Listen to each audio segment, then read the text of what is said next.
Okay, time for agenda review. Are there any items for review? Mr. Mayor, we do have one supplemental item on agenda item 9A. It is before you this evening. They are responses to some of the questions we received during the budget public meeting. Okay, thank you. Councilmember Luevanos, you have something? Yes, Mayor, we received several public comments via email regarding the lack of transparency for the budget process. So I would like to ask if we could move the budget to our later meeting in June so that public would have more time to look at it. Do I need a motion for that? Yes, you would. What item is that? 9A. 9A. 9A. Okay, we have a response, I think, to, and you did communicate with folks that did come in, correct? Or you know what, let's just wait until 9A comes up and we'll discuss it at that time, council member. We could choose to continue it at that time if we so chose, could we not? That's what kind of discuss means, the same thing. We'll discuss at that time to see what we're going to do. I can make the motion at 9A to continue the Yes. budget item. Okay, Yes. thank you. I reserve that right. Thank you. Okay. I move that all resolutions and ordinances presented tonight be read in title only and all further reading be waived. Second. Motion and second. Call for the vote.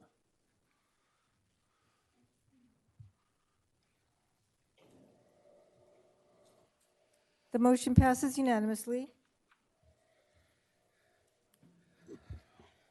Okay, declaration of conflict. If any member of the city council may have a conflict of interest or any reason why that member must abstain from consideration of any matter on this agenda, he or she should so declare at this time. Seeing nobody, I think we're in good shape. 1D. Mr. Mayor, members of the City Council, the first item on the agenda is item 1D1, presentation of certificates of commendation to the Grace Brethren World Champions Ventura County teams, 986A and 6986E, for receiving their Create Awards and Amaze Awards. And Samantha Argerbright is here to present this item. Good evening, Mayor Mashburn and members of the City Council. Tonight, we are pleased to welcome back members of the Grace Brethren robotics teams. Tonight, we are recognizing teams 986A and 6986E, who won the Create Award and Amaze Award, respectfully, at the 2022 VEX Robotics World Championship in Dallas, Texas, in early May. The season began with 20,000 teams from 50 nations that competed in 1,200 events to earn the right to qualify for the Worlds. Finally, 813 high school teams and 507 middle school teams from 40 nations qualified for the World Championships. Team 986A won the Create Award for a team that built a robot that incorporates the most creative engineering design solution to the season's game. From high school team 986A, I'd like to invite the following individuals to come forward to receive your certificate. Ian Nelson, team captain, programmer, and world ambassador, and Sergeant at Arms for our very own Youth Council. Owen Zahn, builder, driver, and world ambassador. Jai Wang, CAD designer and engineering notebook lead. Benjamin Solomon, logistics and builder. Cicely Nelson, team 986A mentor.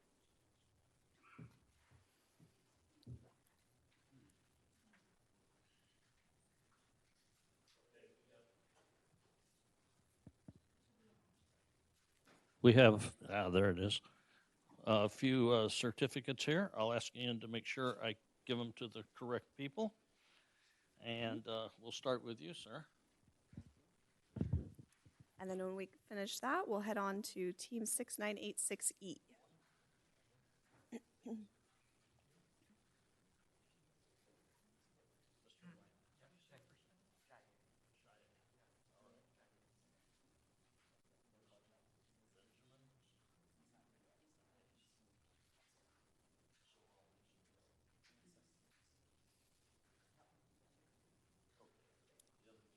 Yes, and now we'll invite them up.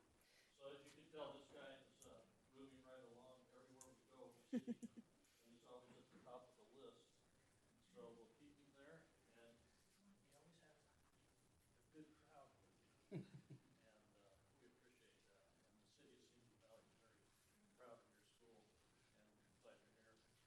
Mr. Mayor, we have another team that we're going to bring up also.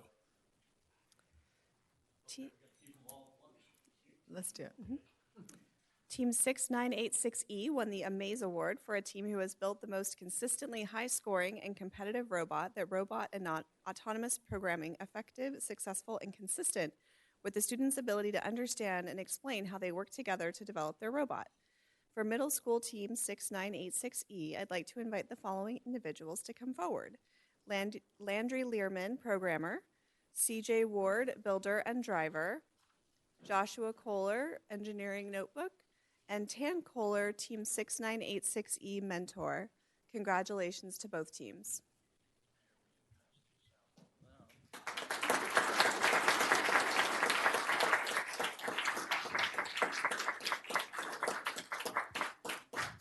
Now, is there some chance that while I was surfing the television channels, we saw you on TV with your robots? Yeah, so it was, your event was televised, and it was from where in Texas? Dallas, Texas. All right, great. I wish we could have it out here so we could see it operate. That would be incredible. Maybe in the future we'll do that. Okay. Okay. Well, thank you very much, and Simi thanks you very much, and the entire council thanks you.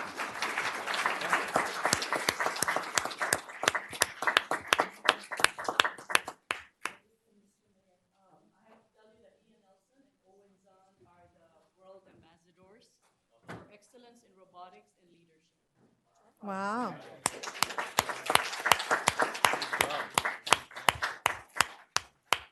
All right. Well, we need young adult leaders, and you're sure filling those shoes. So thank you.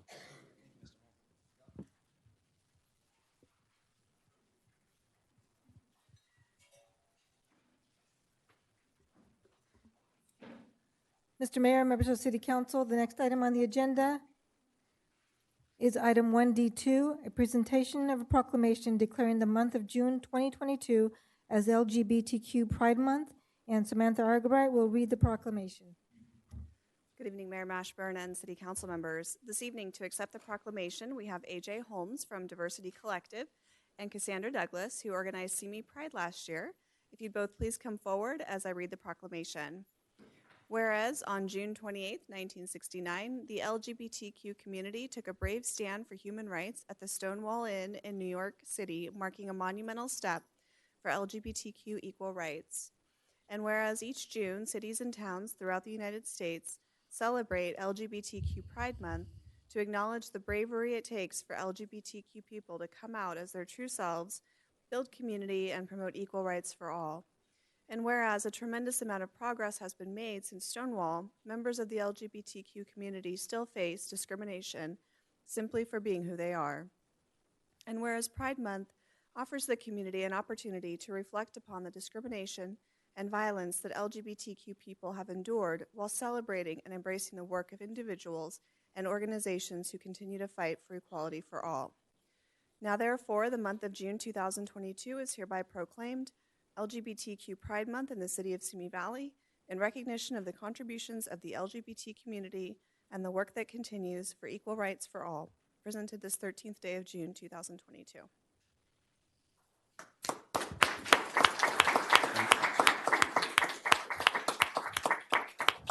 Okay, so I think I won't get overruled on this, but Mr. City Manager, how about if we light the city sign and the appropriate lights out front in the rainbow colors to honor the Pride Month?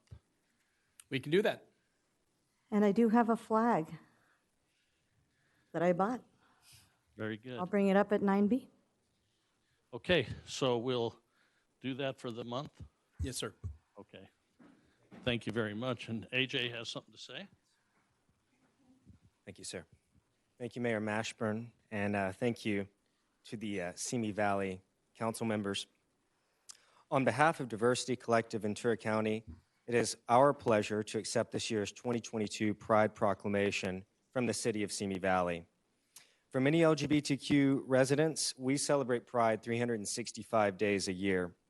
Our pride shows up in ways in the ways we live authentically, and in the ways we move through a world that might seek to do us harm, and for the folks that aren't ready to be out just yet. We stand on the shoulders of generations of LGBTQ activists, past and present, as we move towards creating the world we want to see. At Diversity Collective Ventura County, our mission is to provide advocacy, visibility, safety, and wellness for the LGBTQ+ community. We invite you all to join us in our mission by attending some of the area's upcoming events. June 25th is LGBTQ Pride in Oxnard. As well, on June 25th, Ventura Coast Brewery is holding a Pride fundraiser event for DCVC. June 26th, the city of Camarillo is having their first Pride event. As well, on June 26th, there's a Ojai Pride picnic and Pride walk. And please, even though it's a couple months in advance, save the date for August the 20th for Ventura County's Pride Parade in Plaza Park in downtown Ventura. For more information, you can email us at info@diversitycollective.org. And our ask to our city council and to all of Ventura County residents is that we continue to move beyond words and into actions. Thank you, by the way, for the lights, the flag, etc. That's what we're talking about. Being an ally is not just an adjective. It is showing up and being love in motion. And speaking off the page very briefly, I come from a small town in Middle Tennessee. I'm very new to Southern California. I own a business in Ventura County. I live in Oxnard. This is an excellent place to live and work, and it's because of people like you allowing things like this to happen, empowering things like this to happen, that's the case. So thank you all once again. Have a good evening. Thank you, AJ. I think it goes without saying that those of you that are my age at least, maybe a little older or younger, a lot of you are younger, I guarantee that. Back in the 90s, what Talking about the gay pride event we had out here? We had a 98, if I remember correctly. and it was fully supported by the city and permitted by the city. So we're not new at this celebration, and we appreciate it, and we'll continue to do so. Thank you so much.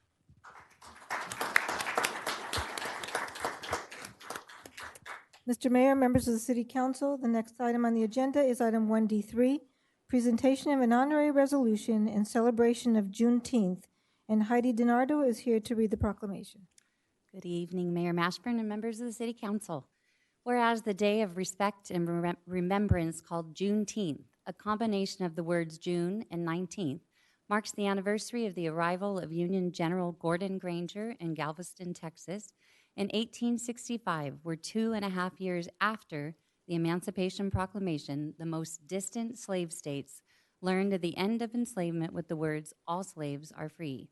And whereas we acknowledge the heritage and contributions that Black Americans have made to shape the cultural, academic, social, economic, and moral attributes of the United States in spite of slavery and the laws that enforce racial discrimination on them. And whereas America must never forget that the racially motivated violence against Black Americans from enslavement to lynchings to segregation as examples of violence against Black Americans unfortunately continue with the recent mass shooting tragedy in Buffalo, New York.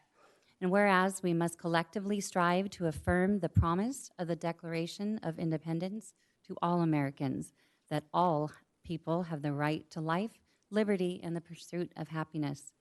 Now therefore be it resolved by the City Council of the City of Simi Valley that it hereby encourages all citizens to honor June 19th as a day of reflection, education, and commitment to end racism and all forms of dehumanization. Presented this 13th day of June, 2022.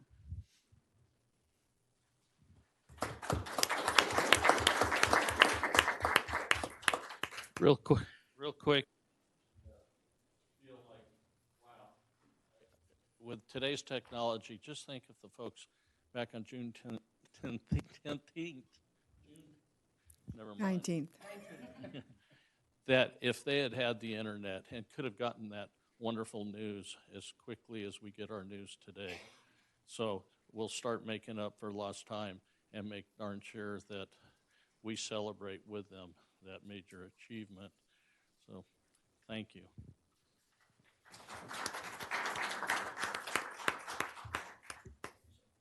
Mr. Mayor, members of the City Council, next on the agenda is item 1D4, presentation of certificates of appreciation to outgoing ADA Paratransit Advisory Committee members, and Ben Gonzalez is here to present this item. Good evening, Mayor Mashburn and members of the City Council. Two of the city's ADA Paratransit Advisory Committee members have successfully completed their 2-year term and are being recognized this evening for their commitment and service to the city. As members of the ADA Paratransit Advisory Committee, they have worked closely with staff in reviewing and making recommendations on public transportation issues affecting individuals with special needs. Outgoing member Stephen Dean is not present. However, outgoing member Donna Delaney is present this evening. I would like to ask Ms. Delaney to please come forward. She's got a certificate. Please recognize their service and present.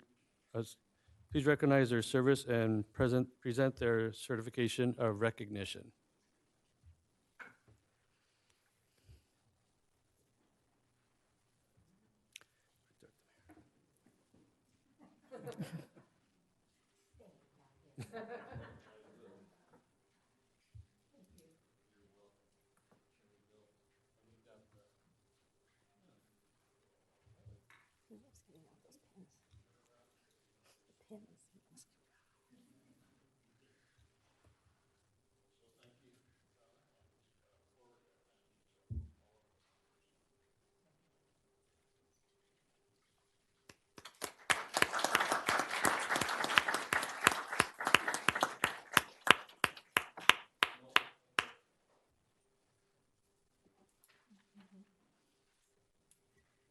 Mr. Mayor, members of the City Council, next on the agenda is item 2, public statements on appointments, special presentations, and informational reports. Speakers will be called on in the order in which their card was submitted. To speak for this public statements, item 2, for a period of no more than 3 minutes each. Persons addressing the City Council are requested to state their name and community of residence for the record. Mr. Mayor, we have one speaker card for item 2. Bruce Boyer.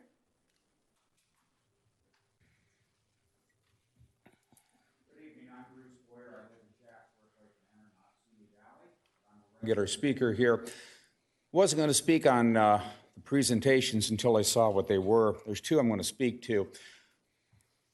I don't think anybody would argue with me if they said the city should not promote a position of anti or against people choose to be homosexual or bisexual or whatever they are. The city would be absolutely wrong to take that position.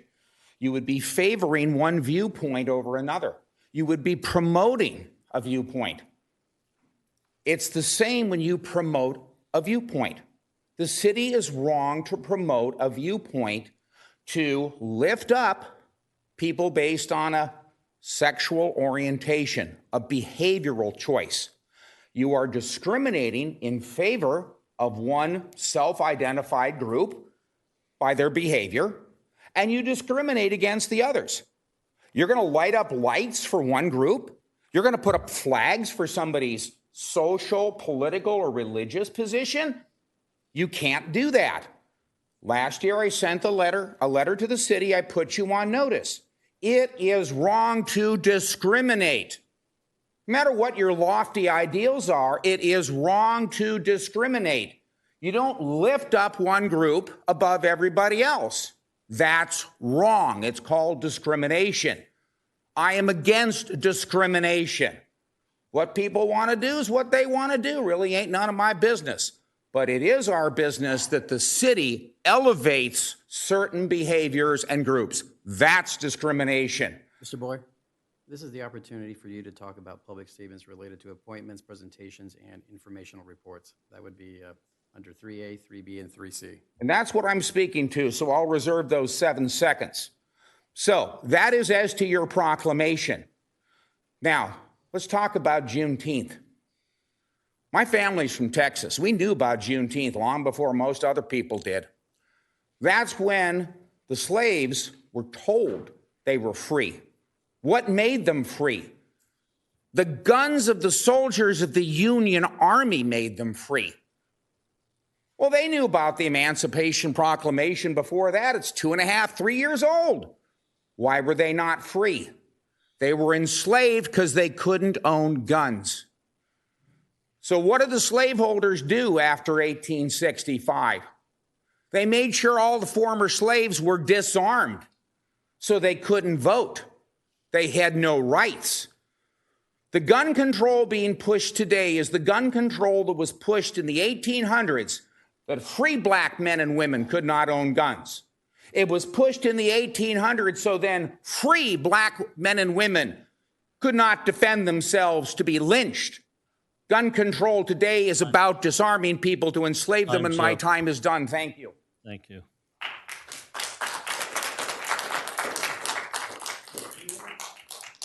Mr. Mayor, members of the City Council, the next item on the agenda is item 3A1, appointment of Simi Valley Arts Commissioners, and David Yoshitomi is here to present this item. Good evening, Mayor Mashburn and members of the City Council. The Simi Valley Arts Commission annually reviews both the operating budget and the operating plan for the Simi Valley Cultural Arts Center prior to City Council approval. The Commission is also tasked with reviewing capital purchase recommendations, grants, and other opportunities to make the arts accessible for all members of the community. Membership on the Arts Commission is comprised of 7 members, including 2 City Council members, 1 Simi Valley Cultural Arts Center Foundation representative, and 4 City Council appointed public members, as well as 1 alternate member. All public members serve staggered 2-year terms of office. There will be 3 City Council appointed vacancies, 2 regular members and 1 alternate member on the Arts Commission on June 30th, 2022. The city initiated a recruitment on March 1, 2022, and 6 applications were received. Staff held orientations for all new applicants on April 5th and April 7th. On April 25th, the City Council selected a council member judge to serve on the interview committee with a continuing arts commissioner. Councilmember Judge and Arts Commissioner Savell interviewed the applicants on May 17th and May 20th and nominated 3 for appointment for 2-year terms on the Arts Commission. These terms begin July 1, 2022 and conclude on June 30th, 2024. The nominees are as follows, and if you're here tonight, please step down. John D'Antona, Janet Plant, and Stephanie Wilson as the alternate member.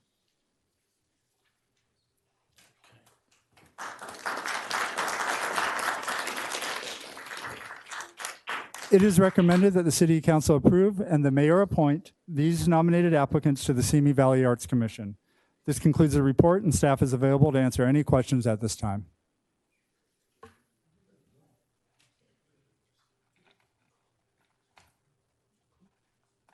I just have one question, if I may, Mayor.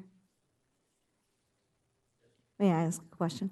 Sure. Thank you. I just wanted to make sure that those who are being appointed, thank you for stepping up and volunteering, that they're aware that if there's any conflict of interest, I know one of the applicants said, was an actor, actress, that, when it comes to deciding what shows will be there, that there's no conflict of interest.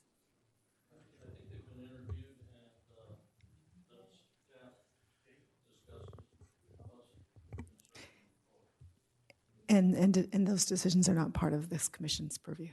Okay. I was asking staff the question. So is that yes? Yeah, we have not found any conflict of interest among the applicants. Okay. Thank you.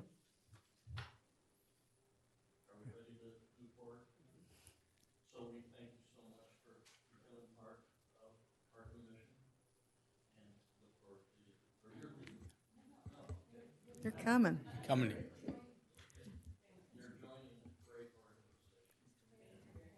Mr. Mayor, may I make a motion? Okay, thank you. I move to approve and the mayor appoint the 3 applicants nominated to the Simi Valley Arts Commission for 2-year terms. Second. And for the record, I have planned. Thank you. The motion passes unanimously.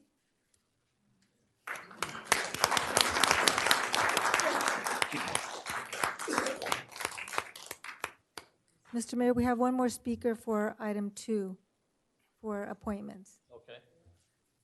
Sandra Aldine.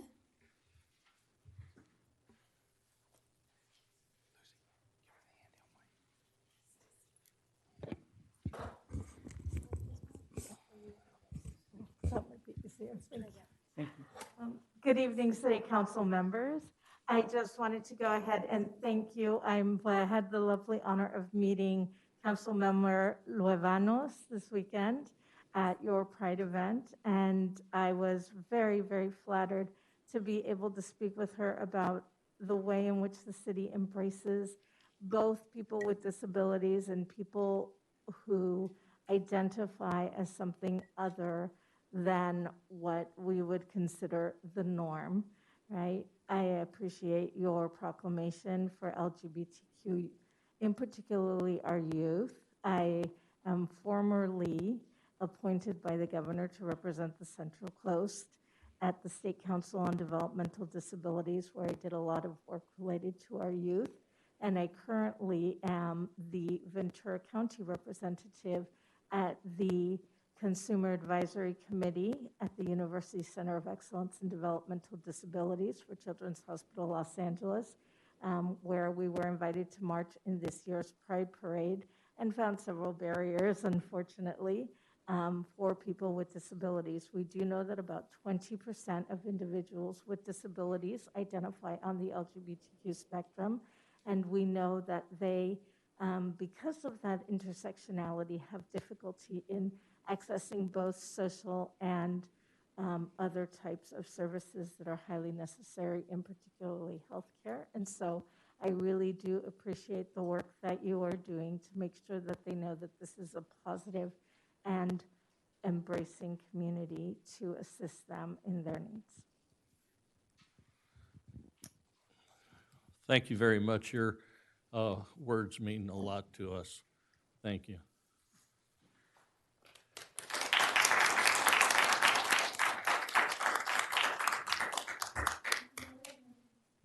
Mr. Mayor, members of the City Council, next on the agenda is item 3A2, appointment of Americans with Disabilities Act, ADA Paratransit Advisory Committee members, and Ben Gonzalez is presenting this item. Good evening, Mayor Mashburn and members of the City Council. A recent recruitment was conducted to fill the terms of 4 members and 1 alternate position of the Americans with Disability Act Paratransit Advisory Committee. Mayor Mashburn and Councilmember Luevanos interviewed 6 candidates on May 3rd, 2022. I will announce the names of the nominated individuals and ask them to come forward for the mayor and city council members to recognize. First, Ruth Laurel, member. Leanne Ford, member. Isabel Huerta, member. And Teresa Lewis, member. And also not present is Rebecca McCann. She will be the alternate.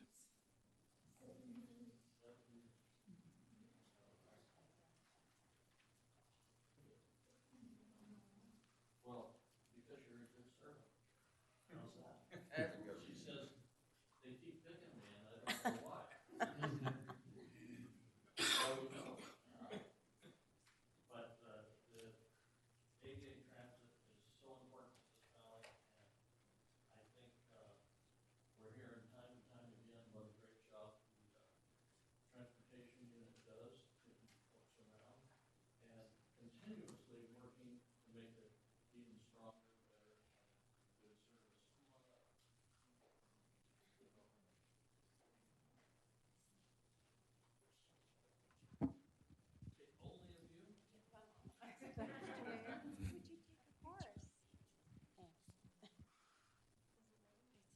See, we can take all the time we want because I'm taller than you. That doesn't happen very often.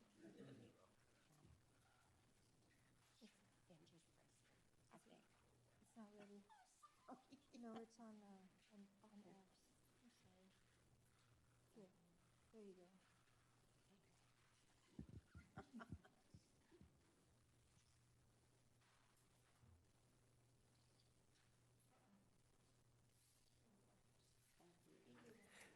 Mr. Mayor, may I make a motion? Yes, you may. I move to approve and the mayor appoint the 5 applicants nominated to the ADA Paratransit Advisory Committee. A second? That one wanted to stay with me. And Mayor, do you want to vote? Yes. And I will appoint after the vote is tallied. The motion passes unanimously.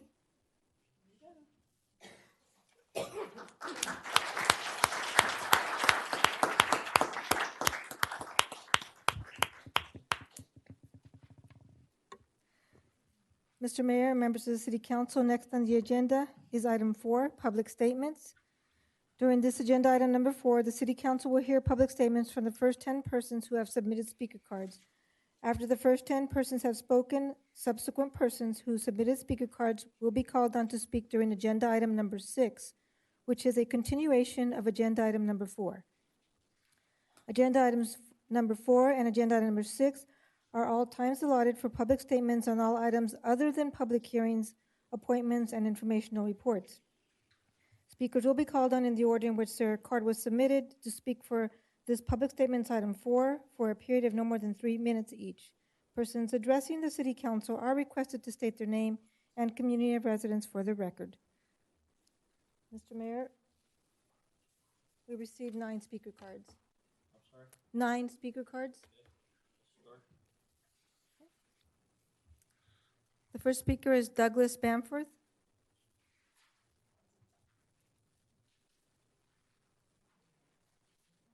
Mr. Bamforth?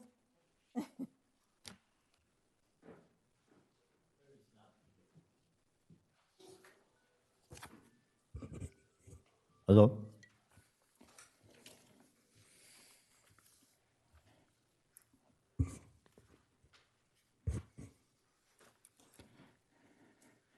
As we read or watch those tragic events that have been happening in our schools and listen to our president, it becomes very clear no one wants to talk about the real cause of these tragedies. They all want to become either a ballistics expert or turn it into political statements. I want to talk to you about the real reason and cure, and that is mental health. Until we totally remove the stigma of mental health and start applying it, we will continue to have these tragedies. As we look back on them, we see the signs, but do not act for fear of being wrong. This cannot continue. Children who feel outcast or feel bullied, or they themselves become bullies, need the help that we as a modern society owe to them. One of the causes that I feel contributes is violent video games that desensitize them to violence and make it seem like blowing people's heads off or chopping their bodies is normal. My answer to that is wrong. It is not okay. In regards to what they use to commit these acts, it does not matter. Once the decision is made, anything from a lowly pen that I have in my hand here, or if we can always remember Timothy McVeigh in Oklahoma City, or Jim Jones in Jonestown. Again, I say we need to get our children and adults the mental care that they need, that this is the only thing that will stop this senseless violence. These hands here can do a lot more than what you think, but they're controlled by this. Mental health should become our number one priority. Thank you. Thank you. Evelyn Gatewood.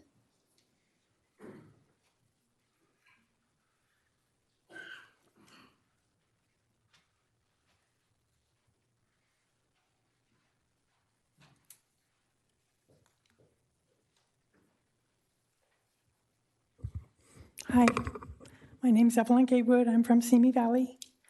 Mayor, council members, I want to talk about the health benefits funding for retired personnel. Funding is currently as low as 2%. This is not new news. Page 22 of the proposed budget. We need to be sincere and announce to the people counting on this benefit that the benefit has been reduced due to lack of funding. The cost to start catching up the retirees' health benefit is $48,800,000, according to the 2021 Comprehensive Financial Report, page 68. Pay as you go is misleading because the unpaid balance went from $38 million in 2019 to $48 million in 2020. Was the City Council and citizens of Simi Valley aware they just went 10,000 or 10 million deeper into debt? Borrowing is supposed to be a disclosed thing and approved. Where was the 10 million expense on the income statement? The general fund budget is 80 million. Where is this expense that would have represented 12% of the general fund revenues? Where is this expense on the new budget? Simple math. If the balance is 40 million and the interest rate is 7%, then annual interest rate is 2.8 million per year. Giving yourself credit for making a payment of 1 million in 2019, page 22. Are you serious? During 3 years, the interest rate is 8.4 million, only being able to pay 1 million 3 years ago and no principal on the 8.4 million of new interest charges should be a screaming cry for help. The situation is much worse than my example. The balance grew 10 million in 1 year. That looks and smells like 26% interest. 10 growth, 38 starting balance equals 26%. Make a small payment of $500,000 in 2022 and 23 is telling the people of Simi Valley that your retirement plan has already fallen apart. Solutions: be open and honest by treating the growth as an expense and follow the government accounting standards. Refinance as much as possible to get control of the growth rate. Get a refund from your auditors.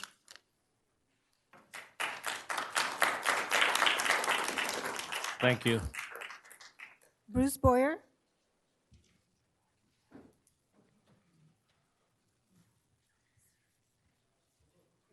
Howdy, Bruce Boyer again. I thought it quite telling at the start of the proclamation for the Gay Pride Month that you spoke about the violence people who identify as that are more subject to. That is 100% real. A number of years ago, my friend Marky, guy wears a dress, he was assaulted by a few men. Well, Marky's a combat veteran of the United States Marine Corps. He won that fight. But a few years before that, my friend Alan was assaulted. He was in a wheelchair. I don't know whether he was assaulted because he was an easy target in a wheelchair or because he was a homosexual. But at the end of it, they stole his wheelchair and left him laying in the street. Why was he left undefended?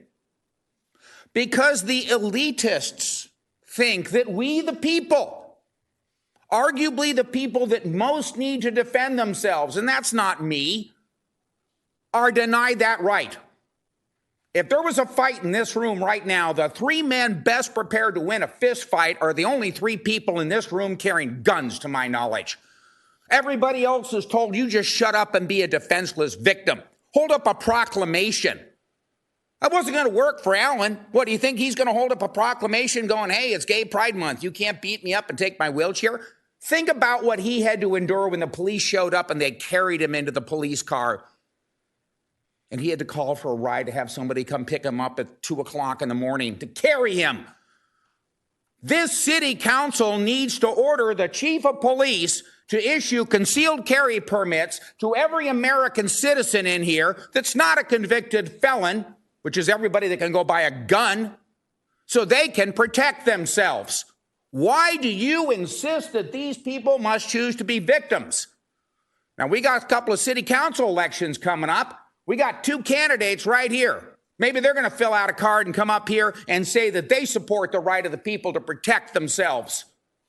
Probably not. So maybe we need some candidates that are going to stand up and say the right of the people to defend themselves is the Second Amendment right. It's a right to keep and bear arms so that people do not get beaten, raped, robbed, and killed. Now, you can argue Simi Valley is a pretty safe place. Anybody here leave Simi Valley at least once a day? We do. Some of us go to some rather rough parts of town. We need to be protected. Not me.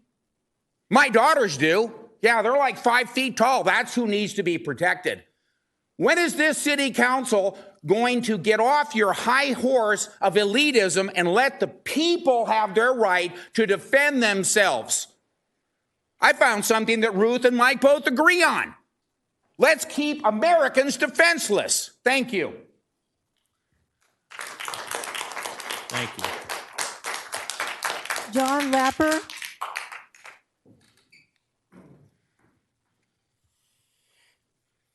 Mayor Mashburn and City Council. Bruce Boyer, black hat, almost white hat here. Thank you. Thank you, Bruce. Congratulations, Councilman Mike Judge, on your defeat of measures A and B, which would have given Ventura County residents and their children safe water, safe drilling. I look forward to seeing Mike Judge's campaign disclosures to see how much Chevron and Arrow Energy contributed to his re-election campaign for supporting their lies about A and B in the Simi Acorn letter to the editor. As usual, I am hopeful Mike Judge decides 12 years on our city council is enough. This town cannot afford another 4 years of Judge holding back the progress of our city and the safety and health of our city, especially with his lack of concern over the Santa Susana Field Lab cleanup for the last 12 years. Secondly, congratulations to Mayor Mashburn for his victory in shunning 2 local Simi Valley candidates, Abel and Kunicki, when he endorsed and supported Moore Park City Council member Janice Parvin for supervisor. 3, thank you Simi Valley PD Chief Livingstone for your ad campaign to prevent dangerous fireworks this July 4th season. Sadly, I doubt its effectiveness since council members Judge, Kavanaugh, Litster, and Mashburn voted down civil penalties which would have backed the Simi PD and sent a clear message that dangerous, illegal fireworks are not okay in Simi Valley anymore, especially after 2 years of 0 firework citations. I am aware of a fireworks incident the other day in an apartment complex in Simi, which resulted in no citations and the complaining party being bullied and threatened. I hope there is another side to that story, or at least a lesson learned by Simi PD moving towards July 4th. During Pride Month, I am reminded of 4 city council members who refused to approve the flying of the pride flag at City Hall as done at the Ventura County Government Center building. That would have sent a message of inclusiveness, which is often missing in our town, as witnessed by the applause for Mr. Boyer's hate speech earlier this evening. Lastly, with the complexity of our budget, I hope attention is paid to the staff report comment about the city has neglected its streets on Exhibit 2, page 25. Also of concern from attending Neighborhood Council 4 meeting, the lack of a budgeted funds for improvements to our decaying and aging traffic signals, some of which no parts are available after 50 years of being in use. Thank you. Thank you. Daniel Porter.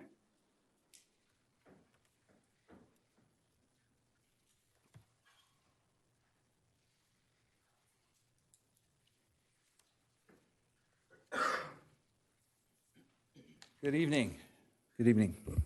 That whole podium will move up. There's a button to your right. Sorry. There you go. Sorry about that. Okay. So, good evening. My name is Daniel Porter, and I'm a 28-year resident of Simi Valley. I want to thank the City Council and City staff for your hard work on behalf of the City of Simi Valley. You've done a lot of great things, and I appreciate it. My background is in accounting, business lending, finance, investments for over 30 years. This includes being a certified credit executive for Amgen, analyzing financial statements to determine credit lines that facilitated over $6 billion in annual sales. My reason for speaking tonight is my concern about the growing pension and retirement benefits liabilities that are putting the citizens of Simi Valley deeper in debt to the city employees' retirement funds. If the benefits don't fit inside the budget, then we can't afford them and need to make changes. In 2005, the citizens of Simi Valley were $35 million in debt to the city employees. By 2015, the balance had roughly tripled to $100 million. $100 million is a big number to the city of Simi Valley. From 2015 to 2020, the citizens of Simi Valley were put an average of $20 million per year in debt to the city employees. By June 2020, the balance had grown to $200 million. $200 million is a big number to the city and citizens of Simi. This pension and retirement health insurance unfunded liability of $200 million is reflected on the June 21st, 2021 statement of net position, but not on the general fund balance sheet. Not getting caught up on the past due portion is causing the balance to grow an average of 14% per year. Obviously, investments are included, so some years it's going to be more, some less, but the trend is up at a rate of 14% to double within a 5-year period. I recommend refinancing as much as possible of the outstanding balances. A 3% decrease in the interest rate will save the citizens of Simi Valley $6 million per year.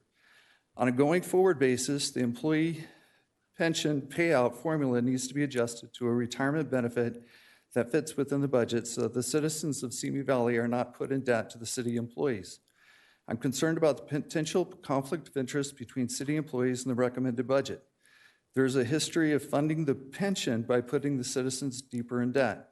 Putting the citizens of Simi Valley $100 million in debt over a 5-year period needs to be discussed and approved to protect the city employees from the conflict of interest.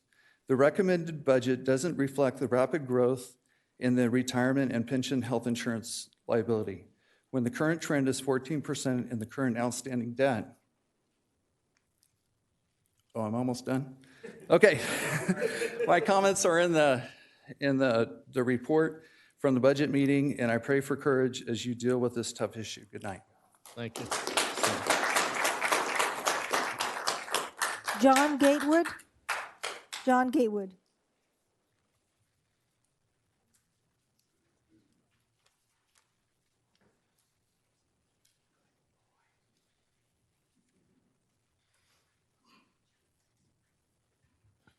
Good evening, Mr. Mayor. Good evening, City Council. I want to thank you guys and all the city staff for your hard work taking care of us as citizens. My name is John Gatewood. I've been a citizen of Simi Valley since 1959, on and off. I'm basically here to talk about the same thing as Dan, and I'm just going to do a quick analogy. The way the budget's being handled as far as the retirement and the health benefits goes, it would be like me making my house payment with a credit card and not making the payment on the credit card. Maybe one here and there, but for the most part, my debt would grow. I see that's what's happening looking at the spreadsheets. That's all I got. Thank you very much. Thank you. James Bartholomew.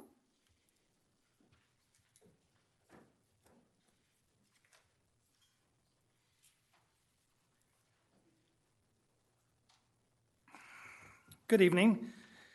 Dear Mayor and City Council, I'm James Bartholomew, a citizen of Simi Valley, and I'd like to speak on 9A, the budget. I acknowledge the complexity of providing financial reports that are accurate and transparent. On May 25th, the proposed budget and capital improvement program was made available to the public with the purpose of providing input to the staff on June 1st of this year, which is far too short of a time for a critical review. I was present on June 1st and gave a partial list of corrections with the promise to submit the remainder by email, which was sent on June 3rd to Carol Johnson and Brian Gabler as city manager. I sent a follow-up email on June the 7th to ensure receipt of my email. Apparently, since Carol's email was not listed, I was informed that I sent it to the wrong Carol Johnson. It is unfortunate that city staff had the same amount of time to respond to my 3-page email as I did to review the budget, CIP, and the ACFR. No one from city staff has reached out to me on the issues and questions raised, or even that they are being considered. There are some obvious corrections that are needed, including some typos in the budget. On page 15 of the CIP, the category fiscal years is mislabeled. It should start with 2023, not 21-22. On page 14 of the budget, there is an organizational chart of the city that excludes the library, senior center, cultural arts, human resources, and city clerk. For that reason, it would be prudent to add city administration with these functions to the chart. Page 122 of the budget has a typo that should be corrected. To make budget more transparent and meaningful document, the citywide summary of expenditures and revenues should present data from at least the last 5 years. To compare the estimated actual from one budget to the actual to the next budget can result in substantially different numbers, even though they should be very close. Historical information gives a clearer picture of issues facing the city. Same is true for the CIP. While the city is making an attempt to provide more funding for streets, the recent past has been totally inadequate, which creates additional liabilities to the city. On page 141 of the budget, I implore you to fund the traffic striping, which is listed currently as priority number 6. The cost of $80,000 is minimal compared to the benefits received. I hope to hear from city staff on the other issues and questions that were raised in my earlier email, and thank you very much for your time. Thank you. Richard Perini.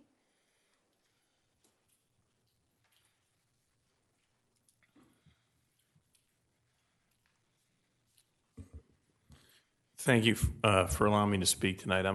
I guess I live in Simi, and I'm here to talk to you about trash.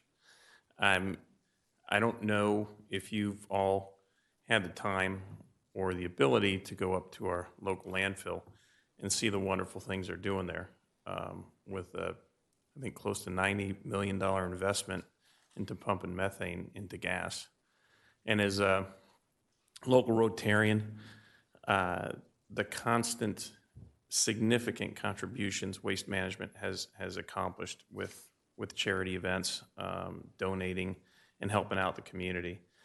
The reason why I bring this to your attention is I'm aware in Thousand Oaks there was a very, I'm going to say, unclear or lack of transparency on a vote to change their trash provider. And I hope you guys take the time to go take a look at our landfill and to evaluate them. But that's really all I'm here to do. So, thank you. Thank you. Rocky Rhodes.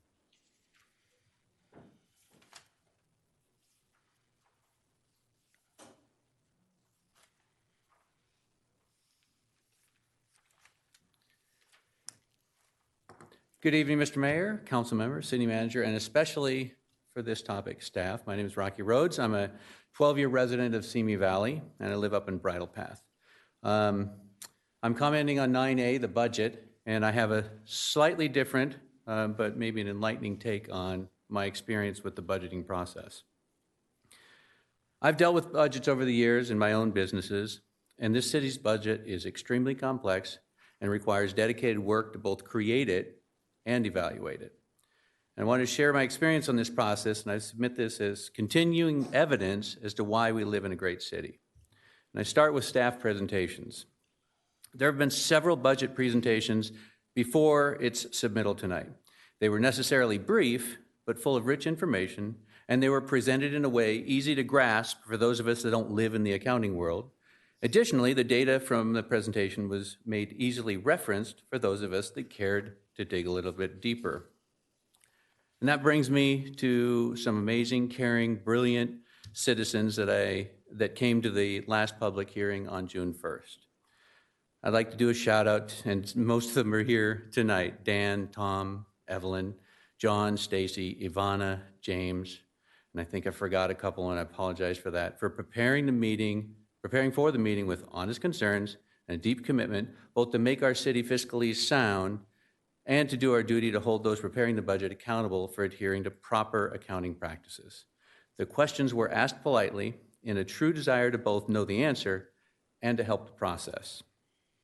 A final acknowledgement must be given to Carol Johnson for running a professional meeting and having all the departments represented to hear the questions for themselves. Thank you also for the responses that those staff prepared for the staff report in the agenda. Now, you heard tonight from Evelyn, Dan, John, and James that there are still some questions outstanding, but it is my sincere belief that you will make efforts to get those answered and clarified for all of us. When I see this side of government, a city working both professionally, internally, and then openly and transparently to the public, it gives me real hope for the future of our city. And I thank you for your time. Thank you. Mr. Mayor, we have one more speaker, Aaliyah Ewing.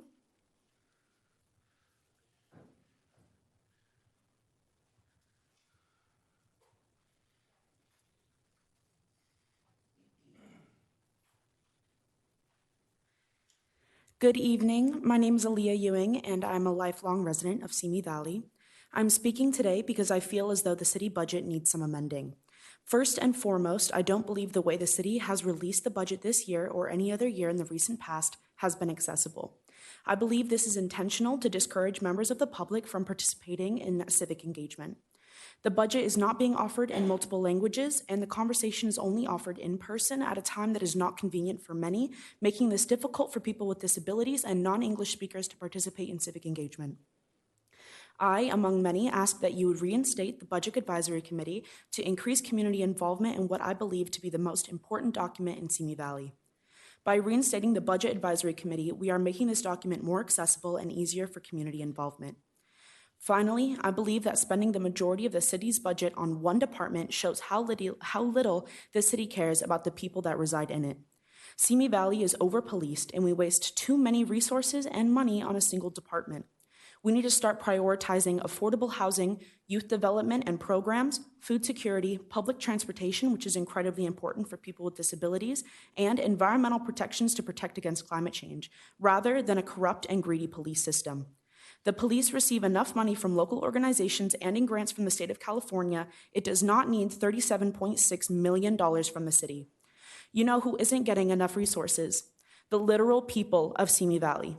The underserved, the unhoused, the employees of the city, the people struggling with a low socioeconomic status. The people of Simi Valley are time and time again forgotten. I want to ask you, where is your humanity? I implore you to look deep into yourself and your beliefs and realize where your priorities lay. At the very least, look into the statistics around the country and the world and realize that if we truly wanted to keep Simi Valley safe, we need to stop wasting our money by spending almost 50% of our budget on the police and instead focus our efforts on paying city employees appropriately to stop our high turnover rate, establish better relationships with our leadership so people can trust those who are meant to represent us by increasing community organizations and transparency. We need to do a better job as a city and start feeling some empathy for the people that you are meant to represent. Thank you to Bueno Vecino and other activists who have spent hours educating people on the city budget because the city of Simi Valley has failed to do so, and for them to make it more accessible. Also, happy Pride Month. Thank you. Thank you. Mr. Mayor, that was the last speaker. Next on the agenda is item 4A, City Council comments regarding public statements. Okay, we'll do 4A. I'm going to start so I don't forget what I would like to respond to. First off, earlier on, Bruce Boyer made some comments about the LGBTQ community and the Pride Month that I simply respectfully disagree with him on. I don't believe our recognition of that group puts them above us in any way. It's actually aimed at bringing them to our level because they have suffered in years past, in my lifetime, And I think it's just a way of acknowledge them as human beings, just like the rest of us, and there's no harm in reaching and correcting some of the wrongs of the past. Doug, I agree with you wholeheartedly on the mental health issues that lead to the recent disasters that we've experienced in our country. Rocky, you said it exactly right. Your group is very positive, and it's very nice to sit up here and, even if we don't agree, have a mature discussion with others that don't necessarily agree with us, but maybe we can learn from, or maybe they can learn from us. So I appreciate the positive nature of your group. The comments about fireworks.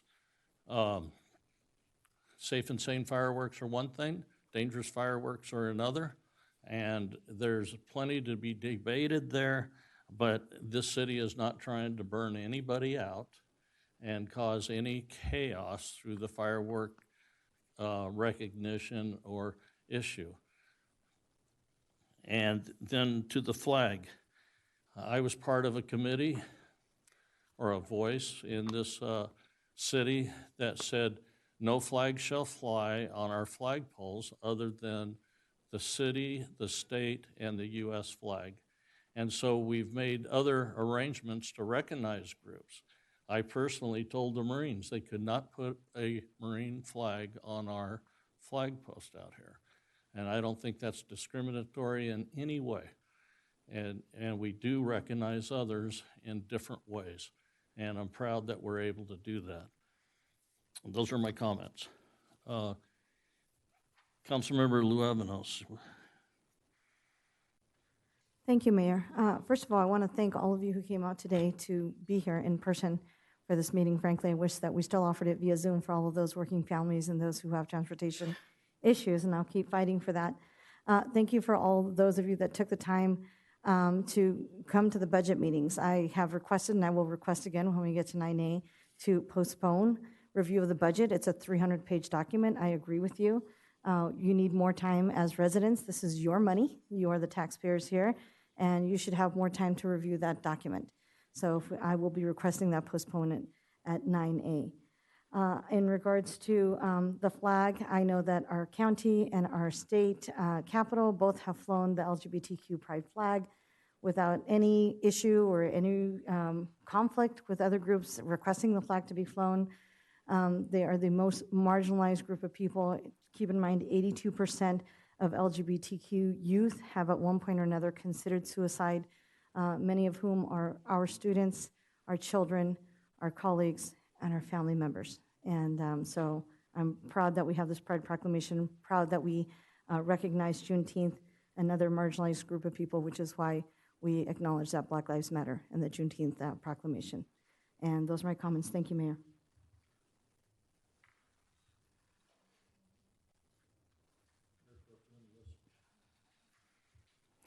Thank you, Mayor. I will be brief.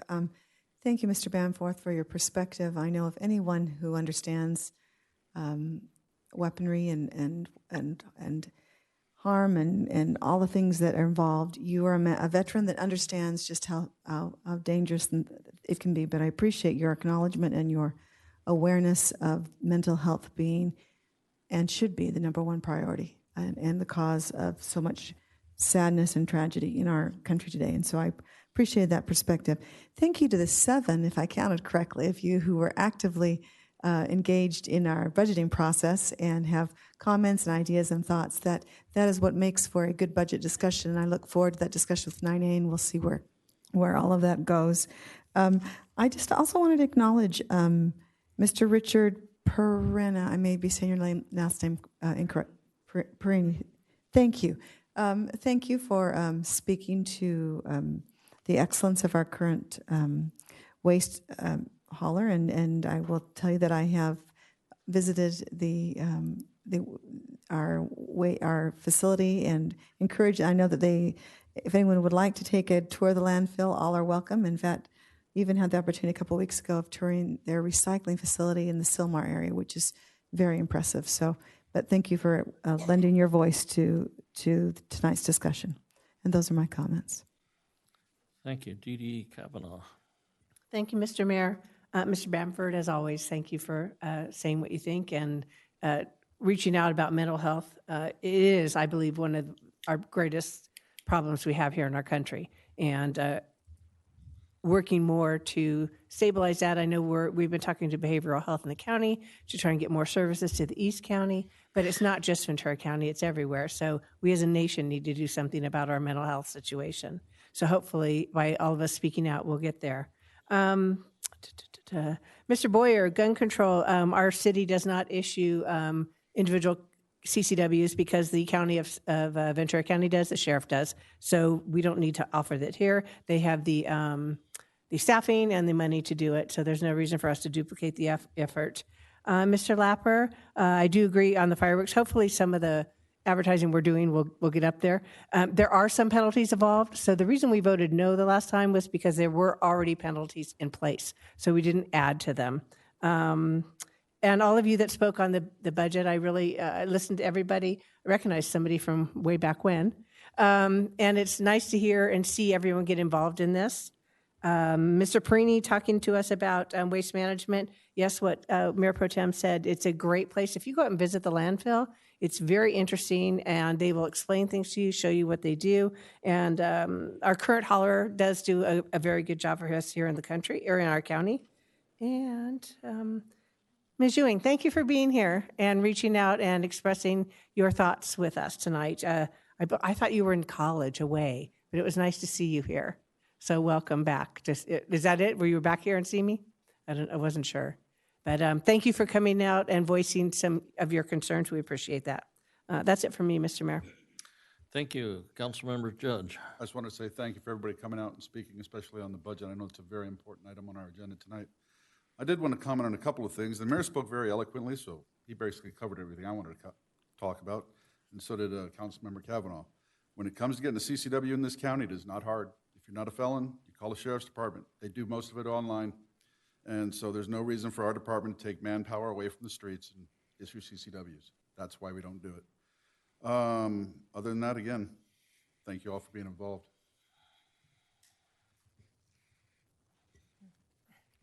Okay. Excuse me. Mr. Mayor, members of the City Council, next item on the agenda is public hearings. This is the time for testimony on public hearings on the consideration of matters as presented on this agenda. Let the record show that due notice was given as required by law, and an affidavit to this effect is on file in the City Clerk's office. All comments submitted by email have already been provided to the City Council and will be made part of the record. However, they will not be read by the City Clerk this evening. Speakers will be called on in the order in which their card was submitted. For public testimony 5 for a period of no more than 5 minutes each. Persons addressing the City Council are requested to state their name and community of residence. Comments shall be limited to matters relevant to the item on the agenda and may be ruled out of order if comments are unrelated to the item. The reports of City staff relating to the matters shall be made part of the record of this meeting. If you challenge in court any of the City Council decisions made here tonight, you may be limited to raising only those issues you or someone else raised at this public hearing. The time within which judicial review must be sought is governed by California Code of Civil Procedure, Section 1094.6. Agenda item 5A, a public hearing to consider the proposed fiscal year 2022-23 assessments for the Simi Valley Landscape District Number 1 and adoption of resolution approving the assessments. The reading of the resolution is as follows. Resolution number 2022-27, a resolution of the City Council of the City of Simi Valley confirming the diagram and assessment for those lots and parcels included within Simi Valley Landscape District Number 1, levying the assessments for the fiscal year 2022-23, and ordering improvements specified in the engineer's report as approved in resolution number 2022-23. And Ron Fuchiwaki is here to present this item. Thank you, Lucy. Good evening, Mayor Mashburn and council members. On May 16th, the City Council adopted the necessary resolutions and set a public hearing for tonight, June 13th, to consider the proposed FY 2022-23 assessments for Simi Valley Landscape District Number 1. No changes to the existing assessments are being recommended. The district operates under the authority of the State Landscaping and Lighting Act of 1972. There are a total of 99 landscape zones in the district, including 48 active zones and 51 contingency fallback zones. Active zones are maintained by the city and funded through assessments to the property owners within each active zone and a contribution from the general fund. Fallback zones are maintained by homeowners associations or property owners.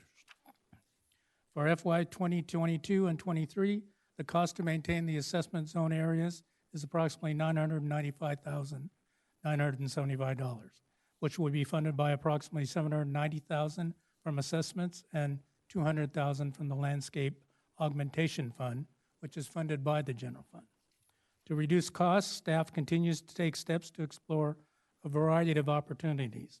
The landscape maintenance contracts have been modified with new requirements and specifications for maintenance services by reducing the frequency of certain tasks and applications required while still maintaining the aesthetics of the city's landscaping. Staff also continually implements measures to reduce costs by implementing smart irrigation controllers, low water use plantings, and replacing plant material with ground cover, wood chips, or bark. In the coming years, to further reduce costs, staff will be more aggressive in replacing plants, foliage, and trees by using low water options for the implementation of hardscape when deemed appropriate. Staff is also implementing projects to remove turf, which is a high water use item. In addition, it is anticipated that the recent implementation of watering restrictions to 1 day per week will also reduce costs. A resolution to establish the FY 2022-23 assessments for Simi Valley Landscape District Number 1, a map of the landscape zones, the engineer's report, and a summary of the proposed assessments by zone are included in this evening's report. It is recommended that at the close of the public hearing, the City Council approve the FY 22-23 assessments for Landscape District Number 1, which will remain the same at their current levels. That concludes our report. We're available for questions.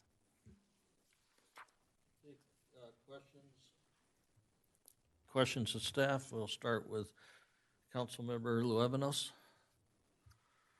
Thank you. I have several questions. So you mentioned the drought stage 4 water emergency that we have right now. And so my question is, I know you said in the future we will be more aggressive in reducing certain trees, but they're saying that, by the fall, the price of water is going to go up, by a lot because of the ongoing drought, the heat, climate change, all the things that are impacting it. So can we, at this point in time, be more aggressive now? Do we have to wait till the future to be more aggressive in getting rid of trees and shrubs and non-necessary turf? Can't we implement that now? Actually, perhaps a poor choice of words, we are actively pursuing cost reduction measures, especially in the irrigation area, by implementing turf removal projects. I think one of our recent projects was on Galena, the east side from Alamo down to the freeway. We have a project in the works right now around the Civic Center. A lot of the turf areas, which really only ornamental or decorative, will be removed and replaced with drought-tolerant landscaping, desert-type landscaping. I think part of that, the city, I just came back from a water conference, so related directly to this. I think there's a perception, I've received several emails from residents who are concerned that the value of their property will go down if they have non-functional, if they get rid of their non-functional turf. And actually the studies show otherwise, that the value of your home does not go down because you don't have grass in front. I would like for us to work with the HOAs in terms of, spreading that knowledge. Is that part of this, or can we include that in part of this? And so that's my first question. Then I have a couple more questions. Our water conservation program includes working with any of the businesses, organizations, HOAs, school district, park district, whoever needs our assistance or would like our assistance to reduce their cost, as well as maintain their landscaping as best as possible. As you know, we have several cities and several parcels in the city have transformed their turf areas to the low landscape or low water use landscaping, which are quite attractive in terms of implementing those types of programs. But our staff is prepared to work with any organization that requests our assistance. I do want to note the agenda item before you this evening is for the landscape zones that the city maintains. And we are taking steps to remove turf from those areas. The drought is actually a blessing in disguise in this particular case because while we have contracts for landscaping crews to mow lawns, they won't be mowing lawns anymore. So it provides a revenue source for us to convert these lawn areas to drought-tolerant material and things of that nature. So the item we're discussing this evening is on landscape zones that we are maintaining, reaching out to HOAs and all those others as part of the city work that we will be doing in terms of dealing with the drought and the mandates from Metropolitan Water District and Callegas Water District for us, as well as the rest of the community to reduce their water use. So that's separate and apart from what this is. Okay, so I have another question with regard to costs, because from what I'm hearing from hydrologists and other analysts is that, there is a limited supply of fresh water, and we lack the infrastructure right now to use reclaimed water in the areas where we would most need to use it. So assuming that the price of water will go up, because it will, where will this, if right now $700,000 is coming from assessments, another $200,000 from the general fund, if this budget does not, if the price of water goes up, which it likely will, and we exceed this budget, then what happens? It comes out of the general fund? Yes. Well, go ahead. Well, as the city manager started to say, part of it will come from the general fund, but as he also indicated, we anticipate some savings in our contracts because the contractors won't be doing certain measures, and so we'll be able to use some of that savings to change our landscaping, et cetera. But potentially any additional costs of water may come from the general fund. So would that mean that you would have to come back and we would have to modify this? To increase funding? We would come back and modify the budget, but I don't anticipate it because not only are we saving money on the contracts, we're also not using as much water. Just by the mere fact of turning off the water, we're going to be saving a significant amount of water that will also create savings in the landscape districts. So I think we're paving our way forward to a better future for the landscape districts.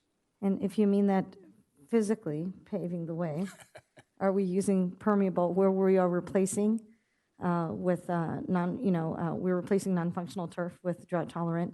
Are we making sure that there's permeability there so that the water goes down into the groundwater, into our watershed? Yes, yes. Okay, thank you. Said it. Okay. Mayor Pro Tem, whoops, you guys jumped around. Mayor Pro Tem Litzner. Thank you, Mayor. Just a couple of questions. Trying to understand the charts that you've given us in the report. By each zone we're shown the estimated carryover for fiscal year 23-24. If it has a higher negative number, in essence, are we saying that that zone is costing us more, or is it just the reverse? I'm trying to make sure I'm understanding. It is costing us more. That, some zones subsidize others. That's what I was assuming. That's what I was reading. So I guess as I looked at it, I noticed, for instance, Zone 14A shows a figure of a negative $149,000, and even higher Zone 96, which showed a negative $259,000. So I guess my question is: are those the zones that would be targeted first for potential drought tolerant reduction? Is that a barometer that we're using to decide what area needs most attention? Well, the first zones that we're going to be targeting are those that have turf. So because they are non-functional turf ornamental, so those will be addressed immediately. Then we look at the watering patterns in order to keep some of them. Some of these, for instance, 14A, are slopes that we need to make sure are maintained to a degree where we don't lose the plant material in order to keep the slope in place, or it acts as a fire buffer. So we have to look at each zone independently to determine. And is that the case for Zone 96, which is our most subsidized, I should say? Actually, I believe Zone 96 is in the Tierra Hada Road area. We do have a turf reduction program lined up for that.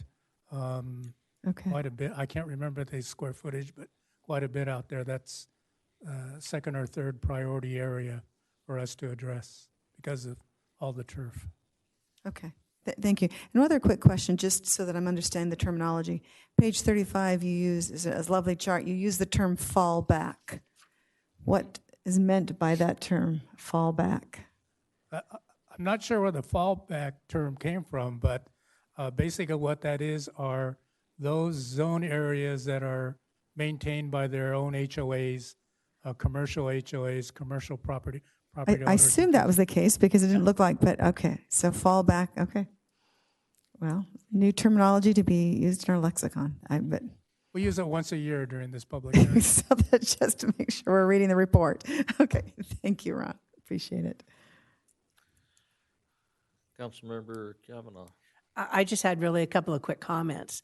So I know in the past, we've already started doing a lot of the drought tolerant Madeira. We've already done a lot of that, you know, in the middle, and it looks great, the rocks and the stuff.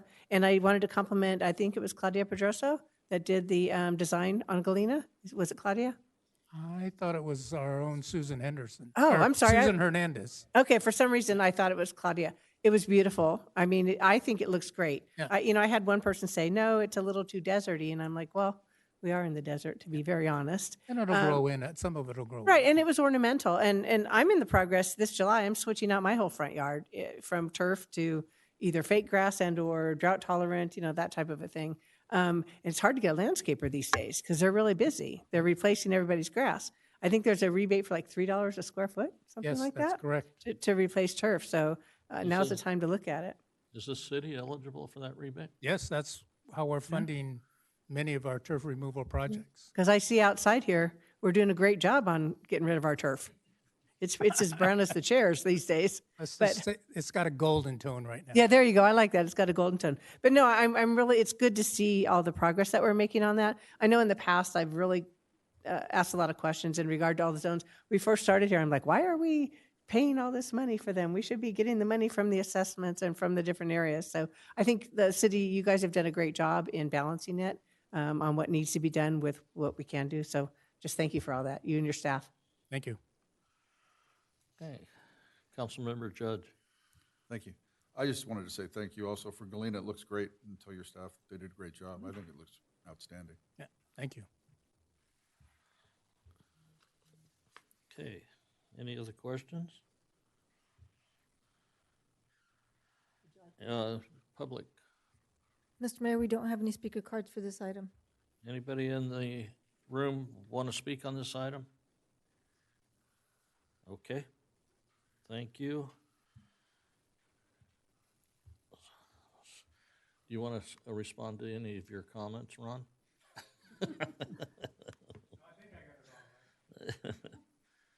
Okay. Would you like a resolution, Mayor? I'm sorry? You can close the public hearing. Okay, we'll go ahead and close the public hearing. Any comments from the council? I have a comment. Okay. Just want to let you know that if you're looking for anyone, all of my students are certified in permaculture because we have 3 native gardens at my school in Reseda. So there are students that are getting their CTE certification in permaculture and using native plants, and we have 3 of them in my school, and we love them. They provide lots of shade, and we hardly ever have to water them. So just know there are students out there, graduates. We had graduating class of 46, and they all have their certificates in permaculture. So, okay. Okay, And can I make a motion, Mayor? yes, you may. I move to adopt resolution number 2022-27, approving the fiscal year 2022-23 assessments for Simi Valley Landscape District Number 1. Second. Motion and second, call for the vote. The motion passes unanimously. Mr. Mayor, members of the City Council, next on the agenda is item 7, the consent calendar, and there are 7 resolutions for your consideration this evening. Consent item 9, resolution number 2022-28, a resolution of the City Council of the City of Simi Valley calling and giving notice of the holding of a general municipal election and to request the Board of Supervisors of the County of Ventura to consolidate this election of said city to be held on Tuesday, November 8, 2022, with the statewide general election to be held on said date pursuant to section 10403 of the Elections Code, and resolution number 2022-29, a resolution of the City Council of the City of Simi Valley requesting the Board of Supervisors of Ventura County to permit the county elections official to render services to the city for the general municipal election to be held on the day of the statewide general election. Consent item 10, resolution number 2022-30, a resolution of the City Council of the City of Simi Valley establishing an appropriations limit for fiscal year 2022-23. Consent item 11, resolution number 2022-31, a resolution of the City Council of the City of Simi Valley confirming and renewing the proclamation of the existence of a local emergency, and resolution number 2022-32, a resolution of the City Council of the City of Simi Valley confirming the existence of a local emergency and authorizing remote teleconference meetings of the legislative bodies of the City of Simi Valley pursuant to Brown Act provisions. Consent item 12, resolution number 2022-33, a resolution of the City Council of the City of Simi Valley accepting the final map subdivision improvement agreement and approving securities for tract number 5734-1 located at 3301 Lost Canyons Drive. And consent item 13, resolution number 2022-34, a resolution of the City Council of the City of Simi Valley acting in its capacity as a legislative body of Community Facilities District number 2004-1 of the City of Simi Valley Town Center Project, authorizing the levy of a special tax for fiscal year 2021-22.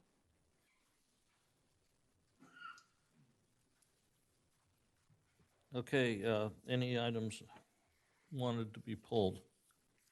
Mayor, I would like to pull items 2, 5, 6, 7, 8, and 12. 2, 5, 6, 7, 8, and 12. Okay. I was going to add number 11, but that makes it really seem like a long list. But I think we're going to end up just doing away with the consent calendar. Well, there's 13 items on the consent calendar, Mayor. I'm sorry, I would like to examine number 11, please, Mayor. Number 11. With that, I'll move to approve items 1, 3, 4, 9, 10, and 13. Okay, do you have a second? Second. Motion and second to do 1, 3, 4, 9, 10, and 13. Okay. Call for the vote.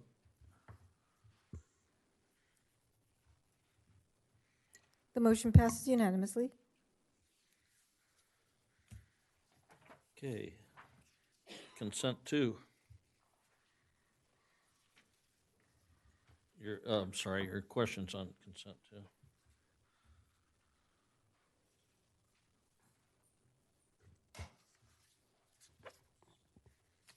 Thank you. I had a question about I have several questions. It says on page 2 of the report, it says the general fund supports 5 full-time employees who are all located in the CAC, and that the city continues to provide administrator support. So is that in addition to the 5 positions?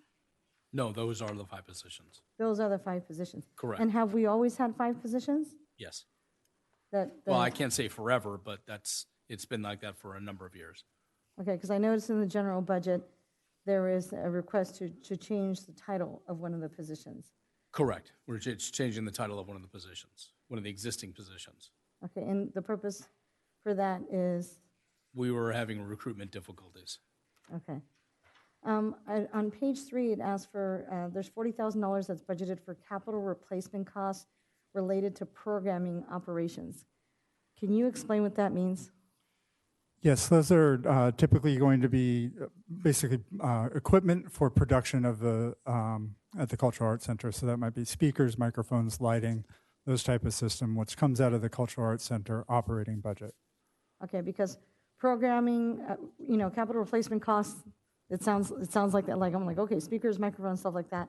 But then when it says programming operations, that sounded like something different.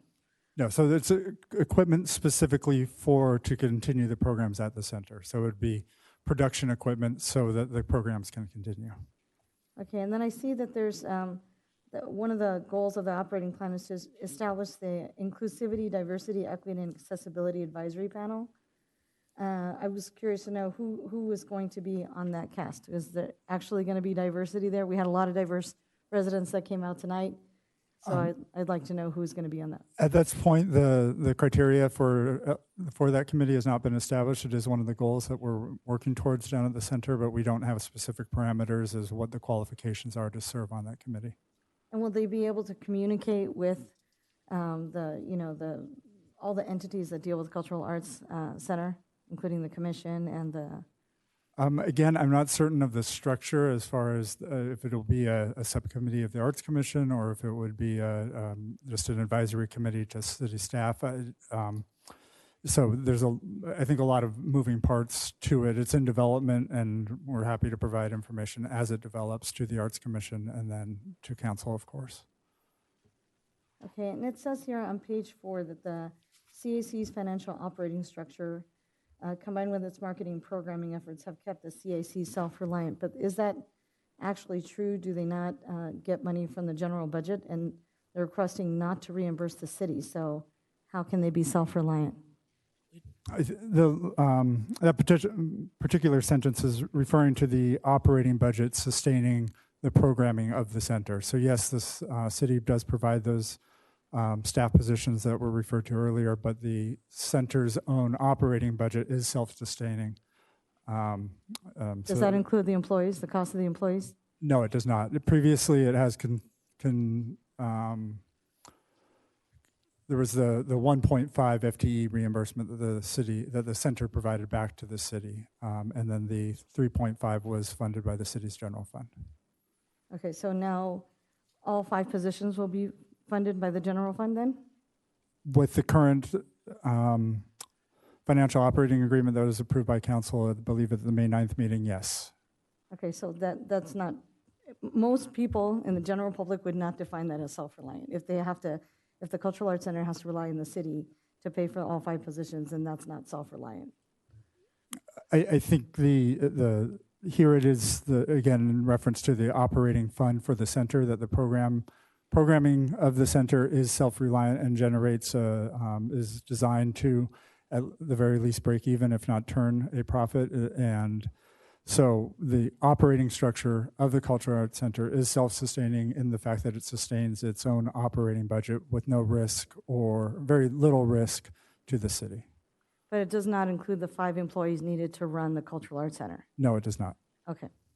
On Exhibit 1, page 6 of the report, I'm looking at the variances, which are pretty big. For the 2021-22 final budget, it was $230,000, and the estimated actual was $125,000. The variance was $105,000, and the proposed budget for the next year is $287,000. So you're expecting that there's going to be that much growth in the next year because, I don't know if you've been following the stock market or the economy with gas going up, the price of everything is going up. That's a huge jump to $287,000. That's what's expected to be gross sales. I'm sorry, which line are you referring to on the budget? Looking at, I'm on page 6, Exhibit 1, where it says box office sales, gross, line 4020, and it says box office. And if you go across, it has the final budget, estimated actual variance, and then the proposed budget for 22-23 is $287,000, which is quite a jump. So you're expecting box office sales to go up that much? Yes, well, part of the the 2021-2022 budget, and the center was closed during that time frame. So we are anticipating, as it does say, that the budget is somewhat optimistic in that it assumes the full and complete reopening of the center. So that number off the top of my head, I don't have the previous years, but it seems reasonable within what the Cultural Arts Center can do in a normal operating season without any COVID closures. Okay, and if there is a shortfall of that $287,000, let's say you can't make that much in box office sales, then does that money come out of the general budget? No, it would not. It would come out of the operating fund of the center. Okay, and if they don't have enough money out of the operating fund, because right now they don't have money for the 5 employees, right? The city is paying for the 5 employees, yes? That's correct. Okay, so if they don't have enough money to cover this cost, then where does that come out of?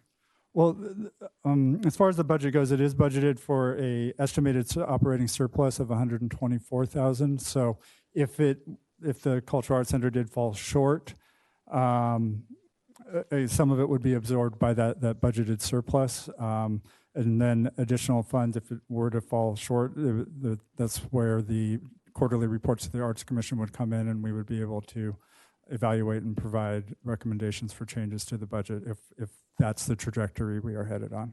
Is some of that budgeted shortfall come from the $349,000 in COVID relief funds from line 4425? The budget shortfall? Yeah, you mentioned the shortfall. If there was a shortfall in box office sales, is part of that funding coming out of that $349,000 in COVID relief funding? No, not if there. I mean, I think if there were a shortfall, then that there is some of the COVID operating funds are in the Cultural Arts Center's operating fund presently. So some of that would be absorbed potentially, but it's again, I think if there were a projected shortfall of that nature, substantial nature of $287,000, that would be something that would go before the Arts Commission, and then the Arts Commission would make recommendations to council on what to do. But I don't foresee that. I do see that the Cultural Arts Center is on a trajectory to reopen. Of course, COVID is a big uncertainty. It is still something that is impacting operations, is impacting audience size. But the budget, I feel, is, although optimistic in that it assumes that the Cultural Arts Center will remain open and provide programming, it is not unrealistic if that occurs. Okay, you mentioned COVID impacting the box office sales and whether or not the money is going to come in. So are there any COVID restrictions at the Cultural Arts Center? Like, do people wear masks? Do they have to prove they're vaccinated? Or like, is that impacting people showing up or not showing up? Presently, the Cultural Arts Center is following all state and county guidelines. So whatever the county is requiring of performing arts centers in that business, the Cultural Arts Center is following.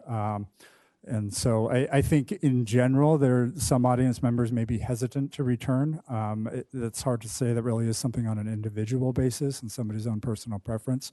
But as far as the Cultural Arts Center's precautions, there's cleaning precautions in place as well as following all the county and state mandates. And I'm only bringing it up because it impacts box office sales, and you mentioned it several times. But I know that other entertainment venues do require either a negative COVID test, or you have to, show, and you have to wear masks. So all those things are in place regardless of what the county restrictions are, like in LA County, for example. So that's why I'm asking if maybe that's a consideration if box office sales don't, meet where they're supposed to meet, especially with COVID having a resurgence. That should be a consideration. Would that be something that they would consider? We can always look at it as an option, but it all depends on the public's perception. It's going to depend upon the shows that are there. It's going to depend upon a number of different factors. But I can tell you the last show I was at, I was there at a full house. So it really does depend. Okay, and then I have one more question, and whoever can answer this question. The $349,000 that we received in COVID relief funds, is any of that being used for those 5 positions? No. So what is it used for? It's for programming. It's the grant program that the Cultural Arts Center had set up back in March, February, for in order to subsidize the arts performance groups that are coming in to utilize the center. Okay, so it's not being used to save any employees. It is not. Okay. Thank you.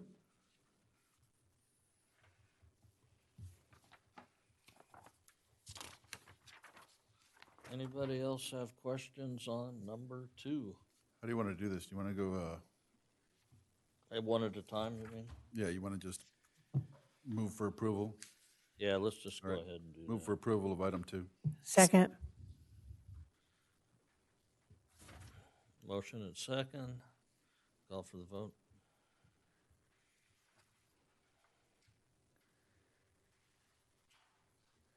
The motion passes with Councilmember Luébanos voting no. Okay, your questions, Councilmember Lebanos, on consent 5.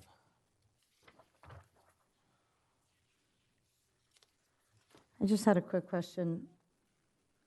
Well, 2 questions. I love seeing that the Simi Valley Council on Aging is self-sufficient, and even despite falling revenues. But are you a 501c3? Is it tax deductible? If people want to donate money, can they donate money to you? They Okay. can donate to the Council on Aging, but they are not a 501c3. Okay. And what is there any impact of the American Rescue Plan money that was allocated to this budget? No. So is that money not included in this budget then? We did not allocate any. We We received. didn't allocate anything to the senior center from the ARPA money. Yeah, and just to clarify, Councilmember Lovenos, this is the budget for the Council on Aging, but this is not the budget for the senior center, which the city supports and runs and funds with, et cetera. This is simply a council that has been created that creates programming. That, in fact, I was going to read later on that they have changed they update their mission statement. They serve to better the opportunities, programs, et cetera. But the city itself does all the funding, et cetera, for the senior center. No, I'm aware of that, but I know that the Council on Aging also includes a senior nutrition program, and I know for a fact that we allocated at least some funds from the $15 million in American Rescue Plan funding for senior nutrition programs, and I wanted to know if this was part of that, or if it was part of the senior center budget. We had not allocated any of the ARPA money to senior nutrition programs. Okay, so that's for the senior center, not this one, not the Council on Aging. Correct. Not even for the senior center. We allocated money for a refrigerator at the senior center Okay. through the ARPA. Okay, so that doesn't impact this? No. Okay, thank you. Thank you. And if people want to donate, they can go where? The Council on Aging? Correct. Okay. Yeah, they can go to the city website or call the senior center, and they can make contributions to the Council on Aging through the senior center. Okay, wonderful. Thank you. Okay, Mayor Pro Tem Litster. Oh, I'm sorry, Liz, I was in the queue. Actually, then I'll just so move that we approve this item. Number 5, second. Okay. Call for the vote.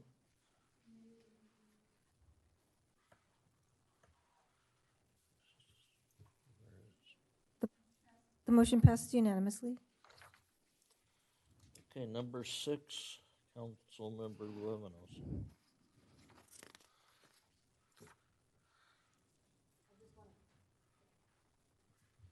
I just want to clarify for the public, because I did have someone ask me a question about this, that the cost of the building improvements will not be paid by the city. It will be built into the lease cost. Is that correct? It will initially be paid by the city. We will recover our costs through the new lease. Okay. So, and it'll be, and what's the time for amortization? Like, how long were we going to get paid back over 20 years or 10 years or 2 years? It's negotiated. The last lease, I believe, was 10 years. So it's factored in. Now, that being said, it was a 10-year lease, and we were 5 years past that and doing annual extensions. So, but it will likely be a 10 to 15-year amortization. Okay, and that's how long our lease will be? The lease will be as well? Yes, it will. Okay, thank you. Real quickly, Councilman Luevanos, was that communication from the constituent via oral or written? It was a oral.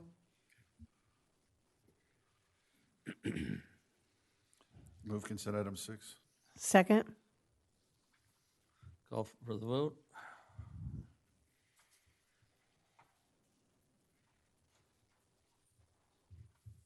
The motion passes unanimously. Number 7, Councilmember Luevanos. Thank you, Mayor. I noticed that in the report you said that the cost is much higher because of, it said the rising cost because the initial engineer's estimate was for $150,000. But the contract we're going with is Charles King Company, which is for $198,000. And as of the date, I'm not sure if it was as of the date of the report, that it was due to the rising cost of materials, construction, labor shortage, cost increases since 2016, and supply chain issues. So was this an RFP that was put out in 2016, and we're just now getting? I don't know who to ask this question. No, we're just comparing what the last time we bought this was 2016, and since then, costs have gone up. But I can tell you right now, we are dealing with a lot of supply chain issues. As an example, we ordered generators back in December of last year, and they've been delayed by 3 months now. So we're having difficulties acquiring equipment.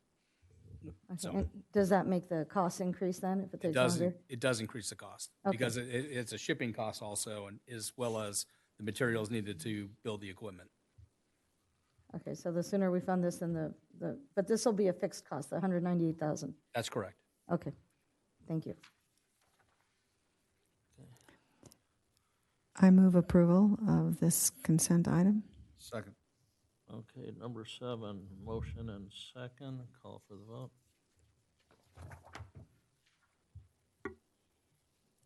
The motion passes unanimously.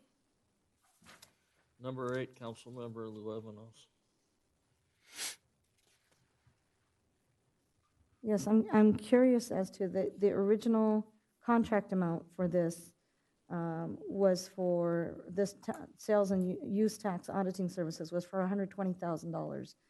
And I understand that they didn't send an invoice until later, but it exceeded the $120,000 contract amount. So did we get more services for that extra $9,000? Yes, we did. Okay. Do you know what extra services we got? They, on a regular basis, they're auditing our business tax and our sales tax folks, and this was related to additional services that we had because of a larger pool that they were doing auditing work for us. Okay, and that wasn't something that was anticipated when the $120,000 was approved? It was not. Okay, it's just the way the report was written, it sounded like it was, we have to pay more because it was late, but it was actually more services that were rendered That's correct. than the initial contract. That's correct. Okay, I just wanted to make that clear. Motion for number 8. Move to approve item number 8. Second. I'll second it. Call for the vote.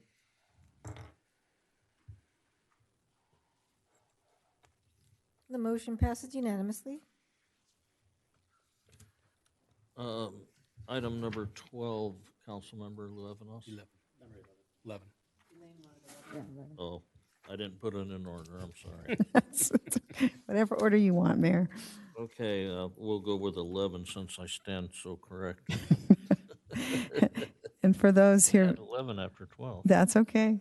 Basically, for those who are not looking at the agenda, this is where we are reviewing whether or not we want to extend our state of emergency.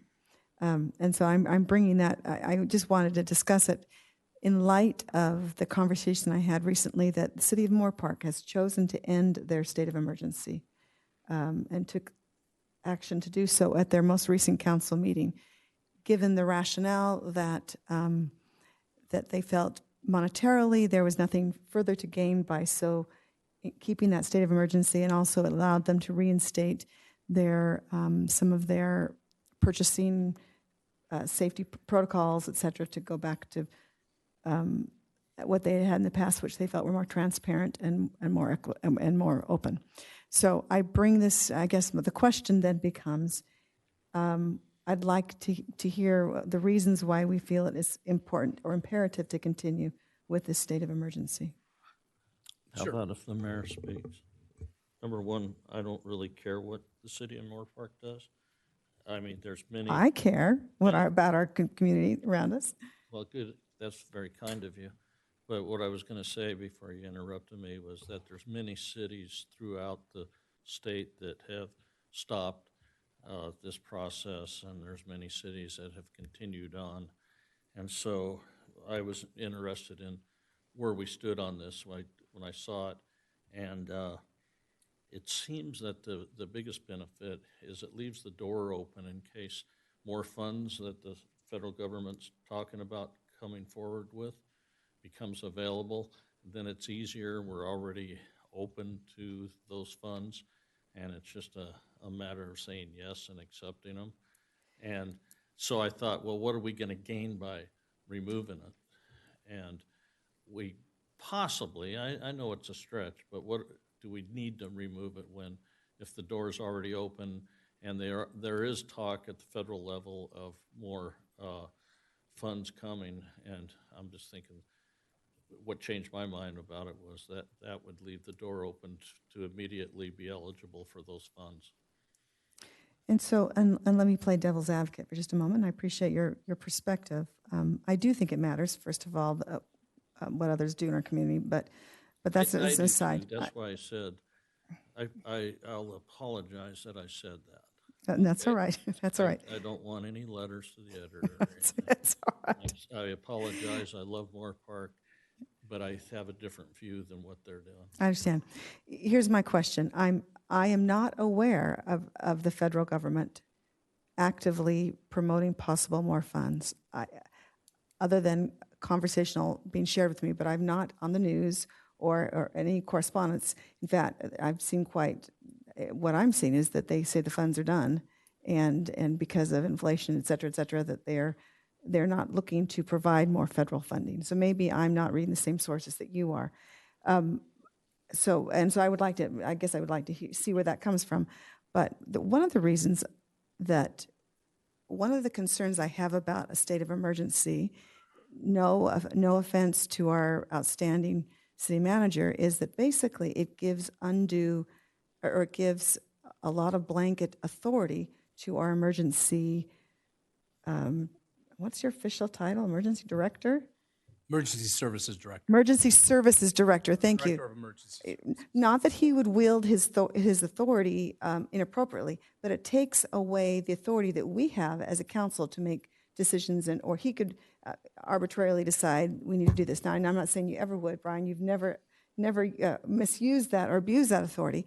But I guess I'm concerned that that by remaining in a constant state of emergency, that I'm not seeing, and I understand the value of it, but if it's only for financial reasons, and if I can't see the financial benefit, I am concerned that possibly we are limiting the authority that we have as elected officials to govern by staying in this state of emergency in perpetuity. I understand, but I don't worry about that, because I trust Brian, for one, the CM, as I do the city attorney. But I also trust this group, and we can, if anybody can count to three and see if something's going south on us, we have full control. So I don't doubt the control that this group as the council has, and maybe you do, but and that's fine. But that's my only comeback to what you're saying. I just my position is just ease of process. And I hear you, and I guess I'm leery of some. You can read about it throughout the country of states of emergency that have been around for years. That just because it's convenient to leave it on, And I think that misuses what truly a state of emergency is all about. Do we have a sense of what the state is saying is when they might be ending, or what might trigger that ending at all? No, and I can only tell you that why I make these comments is what I hear in the news, like there's an uptick in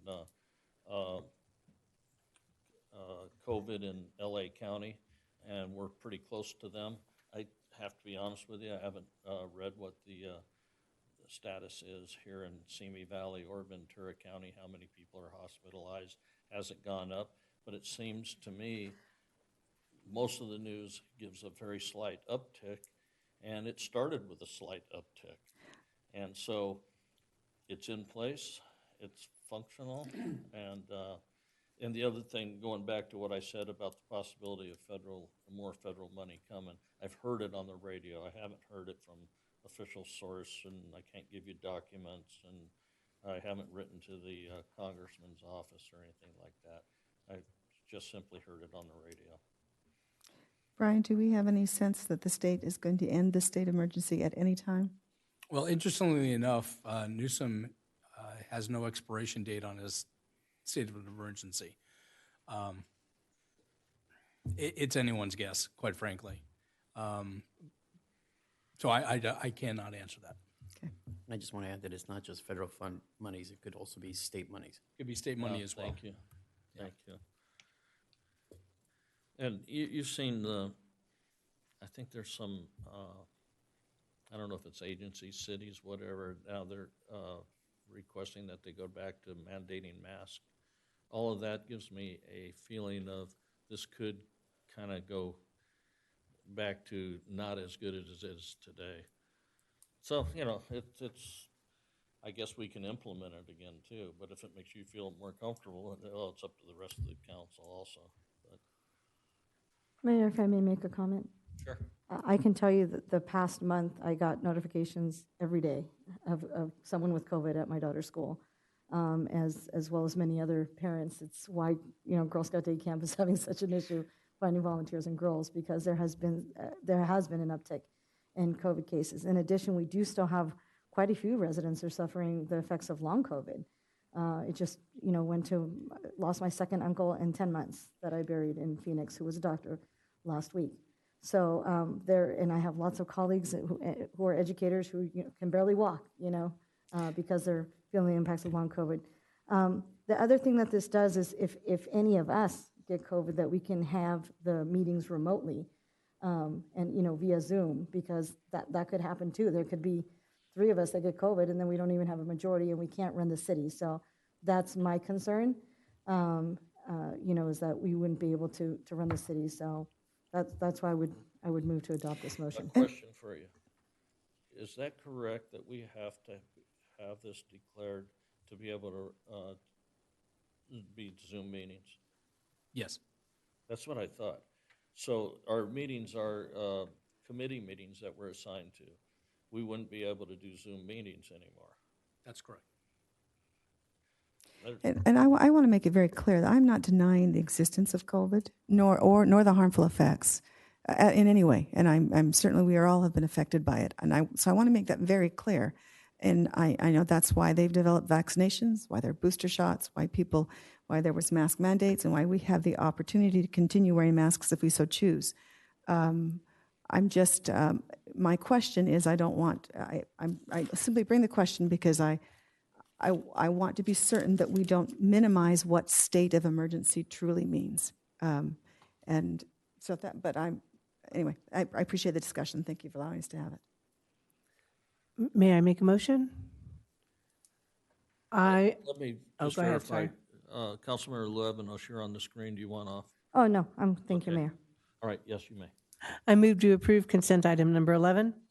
Second. Motion and second. Call for the vote.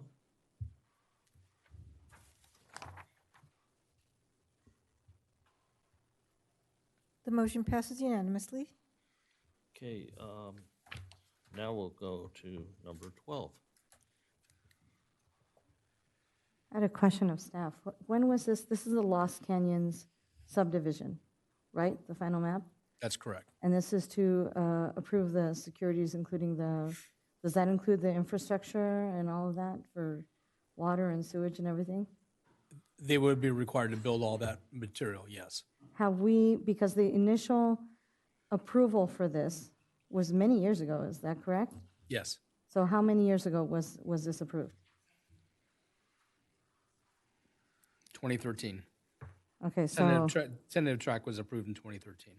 okay, so almost 9 years ago. My concern is that I don't know if we've done any surveys or, of if there's any, additional money or fundings that would be needed for the water and sewage infrastructure, and if that's included in this, so that, we make sure that we, the city, and the taxpayers not paying for the infrastructure needed for the subdivision. That's my concern. The entirety of the subdivision is built by the developer. We don't build any of it. In fact, the securities are to make sure that it is built complete by the developer. Okay, and then my second question is with relation to, the drought, obviously. Are we going to require drought-tolerant plants? Are we going to ban non-functional turf? Again, dealing with water issues that we're all dealing with. Yes, we have not reviewed the landscape plans for the project yet. Those are still to come. We're not at that part.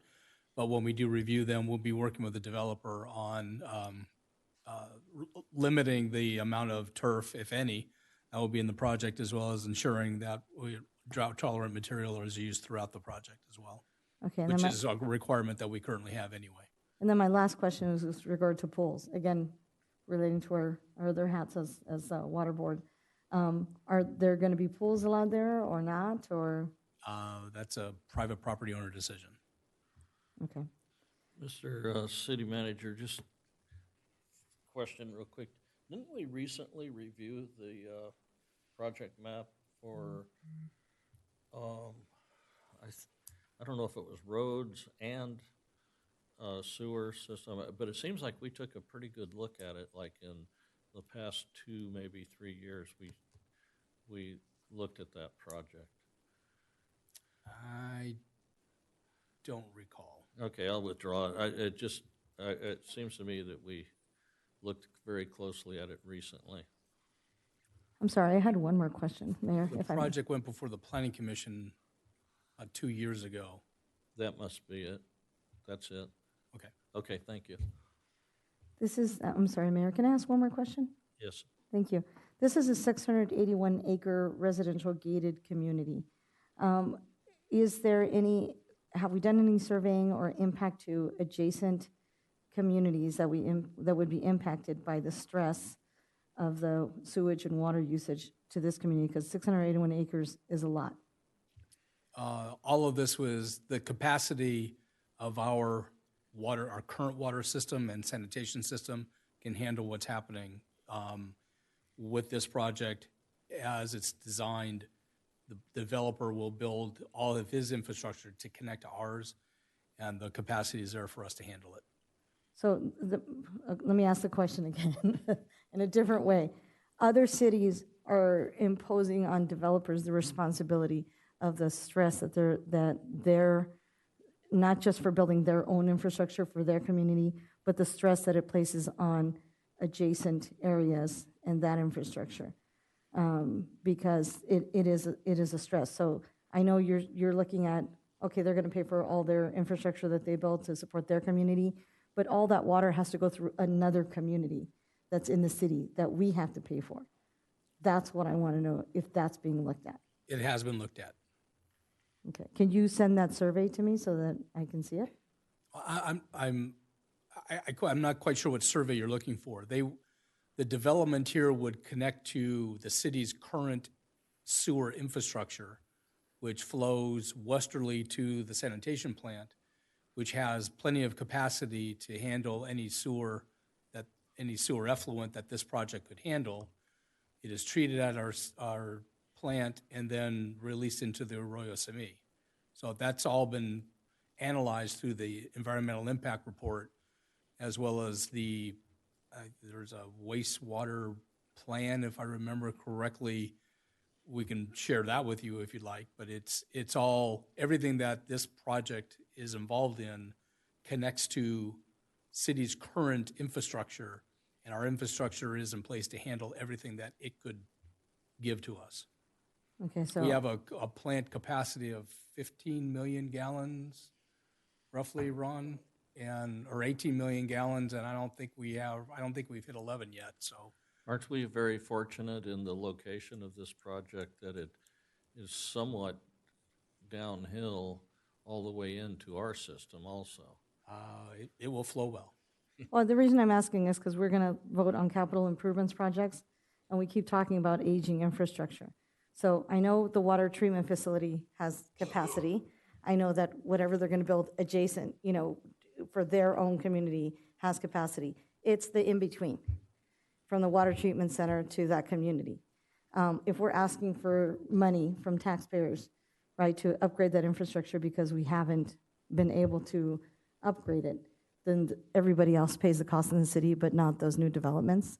That doesn't seem equitable to me. So the developer does pay sewer connection charges in order to deal with those in-between issues. So there are connection charges that the developer would pay. Let me also add that the development is, as I recall, constructing their own water tank to serve the development, the track. I believe they may be upsizing some sewer lines that go from their facility to join our facility. I think in Tapple Canyon Road, upsizing the pipe size. They're building pumping stations, et cetera. So any demand that they put on our system, they will be constructing what's needed to maintain our system in a good operating condition. Okay. Thank you.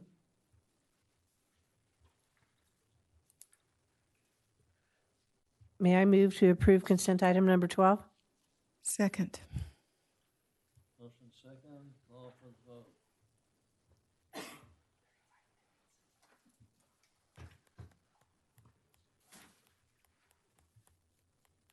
The motion passes with Councilmember Luevanos voting no. Okay, we'll take a 10-minute break.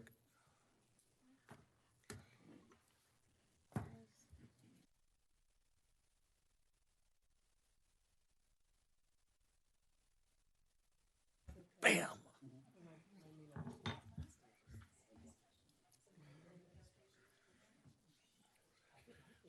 Some people made money out there.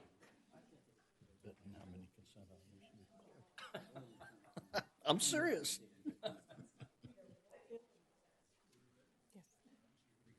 All right, call the meeting back to order. Mr. Mayor, members of the City Council, the next item on the agenda is item 8A, the second reading of ordinance number 1139, approving a request from Runkle Canyon LLC for an amendment to the Runkle Canyon Development Agreement DA-2021-0001, DA-04-01, AMD number 4, to allow a 3-year time extension for the Runkle Canyon Woodlands project located at the south terminus of Sequoia and Talbot Avenues and Watson and Comet Avenues. The reading of the ordinance is as follows. Ordinance number 1339, an ordinance of the City Council of the City of Simi Valley approving a request from Runkle Canyon LLC for an amendment to the Runkle Canyon Development Agreement DA-2021-001, DA-04-01, AMD number 4, to allow a 3-year time extension for the Runkle Canyon Woodlands project located at south terminus of Sequoia and Talbot Avenues and Watson and Comet Avenues.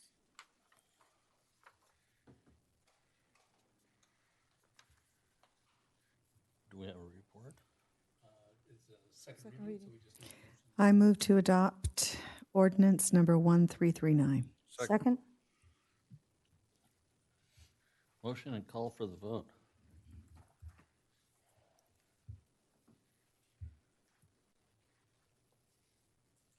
The motion passes unanimously.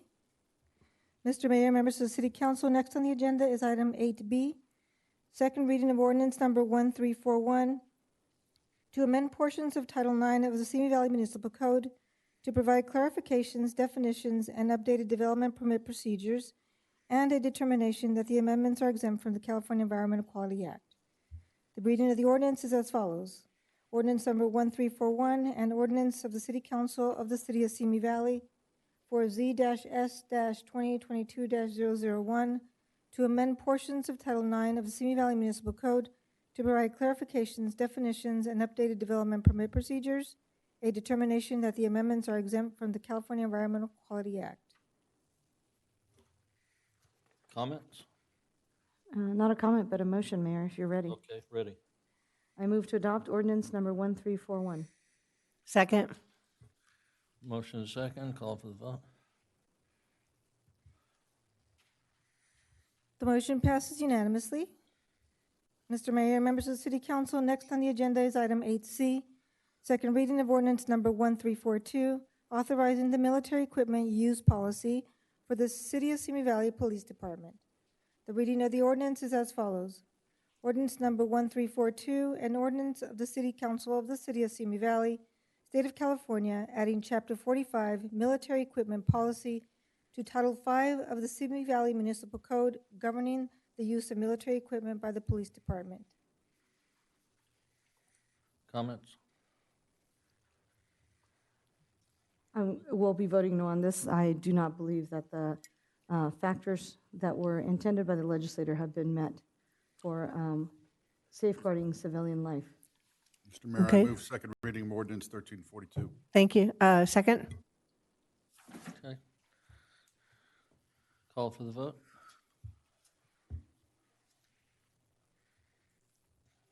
The motion passes with Councilmember Lovenos voting no. Mr. Mayor, members of the City Council, next on the agenda is item 9A, review and approval of the fiscal year 2022-23 budget, approval of five-year capital improvement program for fiscal year 2022-23 to fiscal year 2026-27, approval of fiscal year 2022-23 transit budget and programs and program of projects, and adoption of resolutions. The reading of the resolutions is as follows.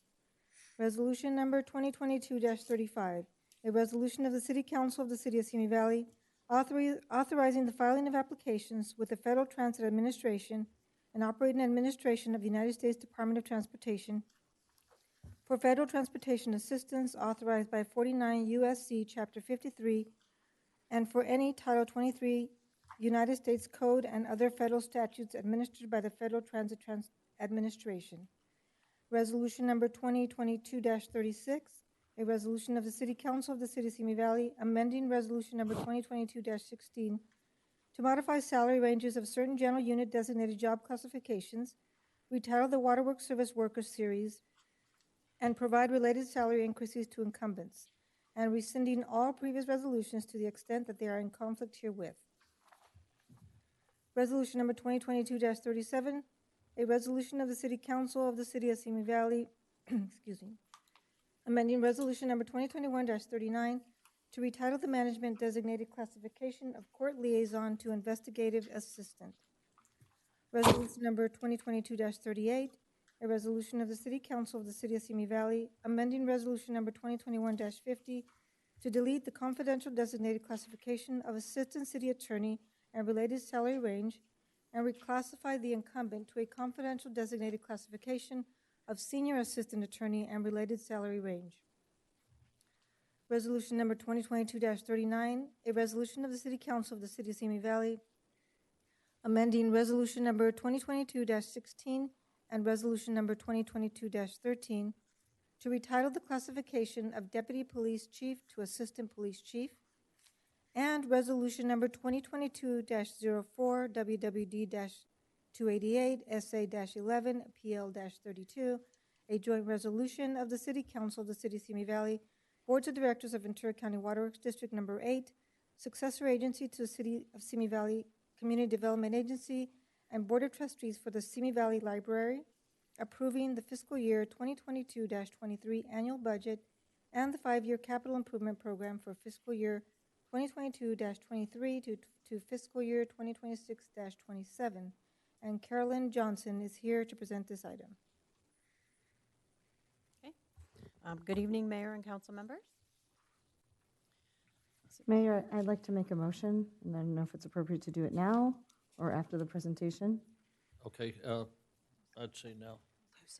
Yes, I move to postpone this item, item 9A, till our next meeting at the end of June to give the public enough time to read the 300-page document and get questions answered by staff. Mr. Bartholomew brought up that he had sent several emails that hadn't gotten a response. I believe for transparency and accountability, our residents should have answers to their questions and sufficient time to review this 300-page budget, which is the foundation of our community. I'm just asking to postpone this item 9A till our next meeting.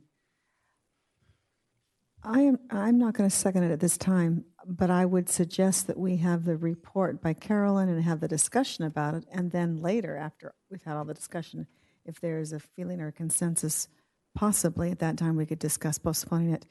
I would want to hear from our city manager what that means in terms of time frame, as far as implementing programs, et cetera.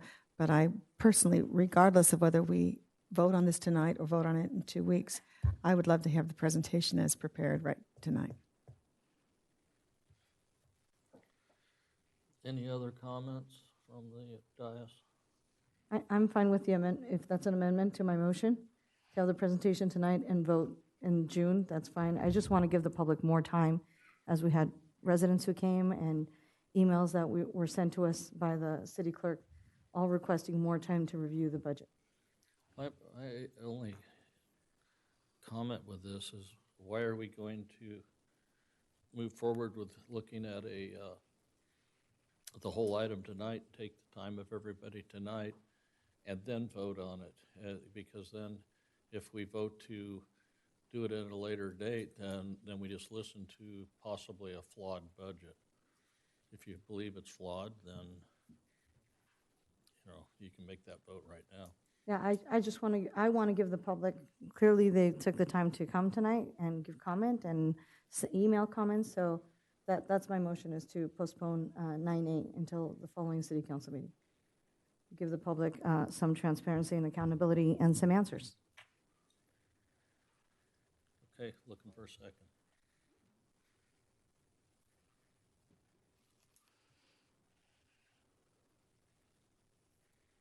The motion fails for lack of a second.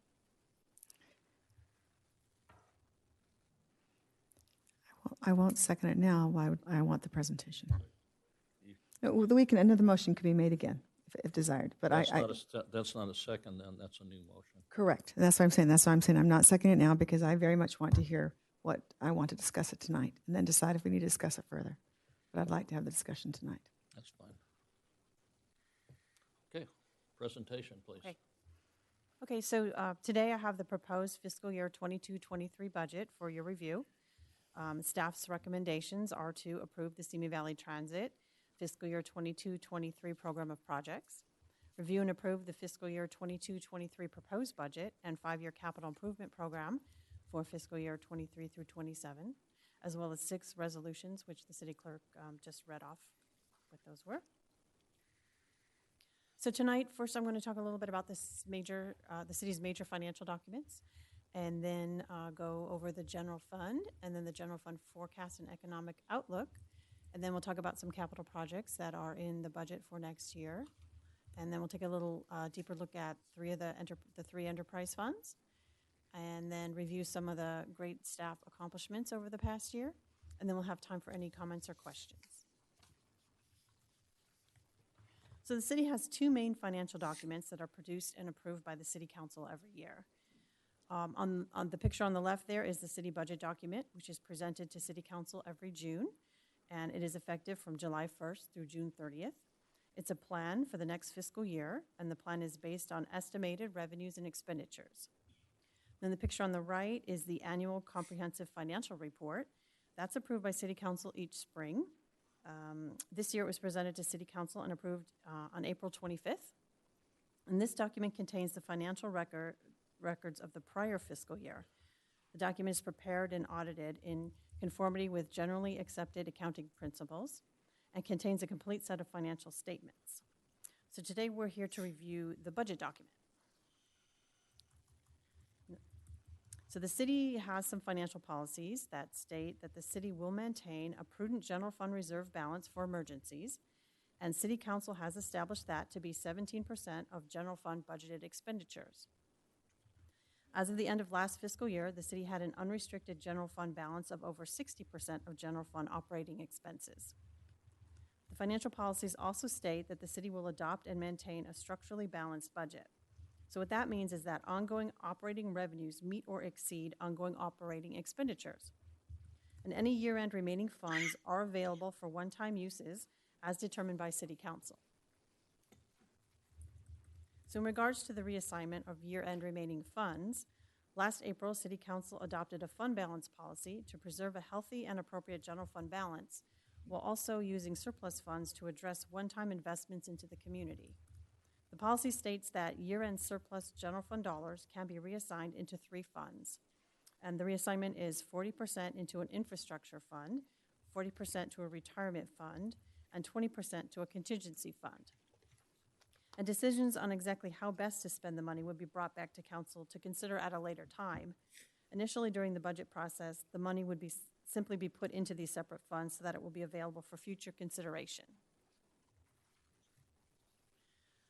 Last fiscal year, which was fiscal year 2021, was discussed in detail at the March 21st City Council meeting. To recap, after all revenues and expenses for the year were accounted for, the city had a year-end surplus of just over $8 million. So this brought the general fund balance to $48.5 million. Keeping in mind the year-end surplus policy and the $8 million surplus that was at the end of fiscal year 2021, the fiscal year 22-23 proposed budget includes transferring the amount of the surplus into the 3 predetermined funds as defined by the fund balance policy for future City Council consideration. But before we get too far into the fiscal year 22-23 proposed budget, let's look at this current fiscal year, which will end on June 30th. We are again seeing the combination of increased revenues and decreased expenditures. Therefore, we are estimating the year to end with a $9.5 million surplus. This would bring the general fund balance to $58.1 million. So the surplus is due to conservative revenue budgeting because we were still experiencing the pandemic as this year's budget was being developed. Because of that, departments continued to be careful with expenditures and positions stayed vacant for longer than typical. Also, the highly active real estate market has driven the property tax revenue up. These large year-end surpluses are not expected to continue into future years and are considered one-time dollars. The city is using the one-time surpluses to evaluate the infrastructure and other budgetary needs of the city. So the fiscal year 22-23 proposed budget was created with the intention of funding long-term deficiencies with the one-time revenue surpluses that the city has enjoyed. With that in mind, the proposed budget also contains $7.9 million for streets and roads, with $2.7 million of that coming from the general fund, and $2.8 million from the city's portion of the SB1 state gas tax revenue. There's also an additional $10 million put into streets, which is split between fiscal year 22 and 23, and that's from the ARPA, the American Rescue Act funds, that went into the general fund. There's also $500,000 from the general fund going towards the city's OPEB obligation, and another $500,000 going to shore up the fund balance in the city's general liability fund. City Council established a reserve fund policy for the sanitation and water funds. So the reserve funds are now showing in the budget document for the first time. The idea of creating reserve funds was included in the water and sanitation rate studies that were undertaken at the end of 2019. Looking at the general fund proposed budget for next year, we are expecting $84.8 million in revenues, which is $2 million more than what we are estimating for this current fiscal year. The increase is mostly in the category of taxes and franchises. So more specifically, that would be property tax, sales tax, and the transient lodging tax, which is also called hotel tax. We are expecting the revenues to continue to increase for another year and then level off. We are already beginning to see that the real estate market has begun to slow down. On the expenditure side, the expenditures for fiscal year 22-23 are budgeted at $84.6 million, which is $6 million more than the budget for this current fiscal year. Most of the increase is in the category of transfers to other funds, which includes the transfers to the Streets and Roads Fund, the General Liability Fund, and the Retiree Benefits Fund that I mentioned earlier. Expenditures are always budgeted higher than how the actual expenditures end the year. That's why I'm comparing the fiscal year 22-23 budget numbers to past adopted budgets and not to actual expenditure numbers. Actual expenditure numbers come in quite a bit lower than budget, and comparing budget to actual is not a meaningful comparison. So people always ask how much of the budget goes into each department. So this is a pie chart of the general fund for fiscal year 22-23. It shows each department's portion of the general fund. You can see here that the police department is 44.8% of the general fund, with Public Works coming in second at 20.7% of the general fund. Now this shows the two largest departments again, but it is by all city funds, not just the general fund.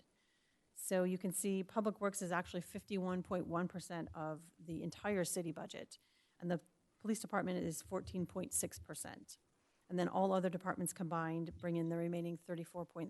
And the Public Works, they consist of the Transit Fund, the Sanitation Fund, and the Water Fund, and then the overall administration of that department is in the General Fund.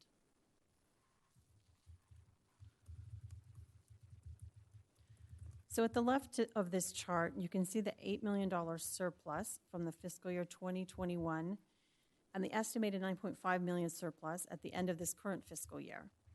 You can also see that moving forward, the city is not expecting to continue to enjoy such large year-end surpluses.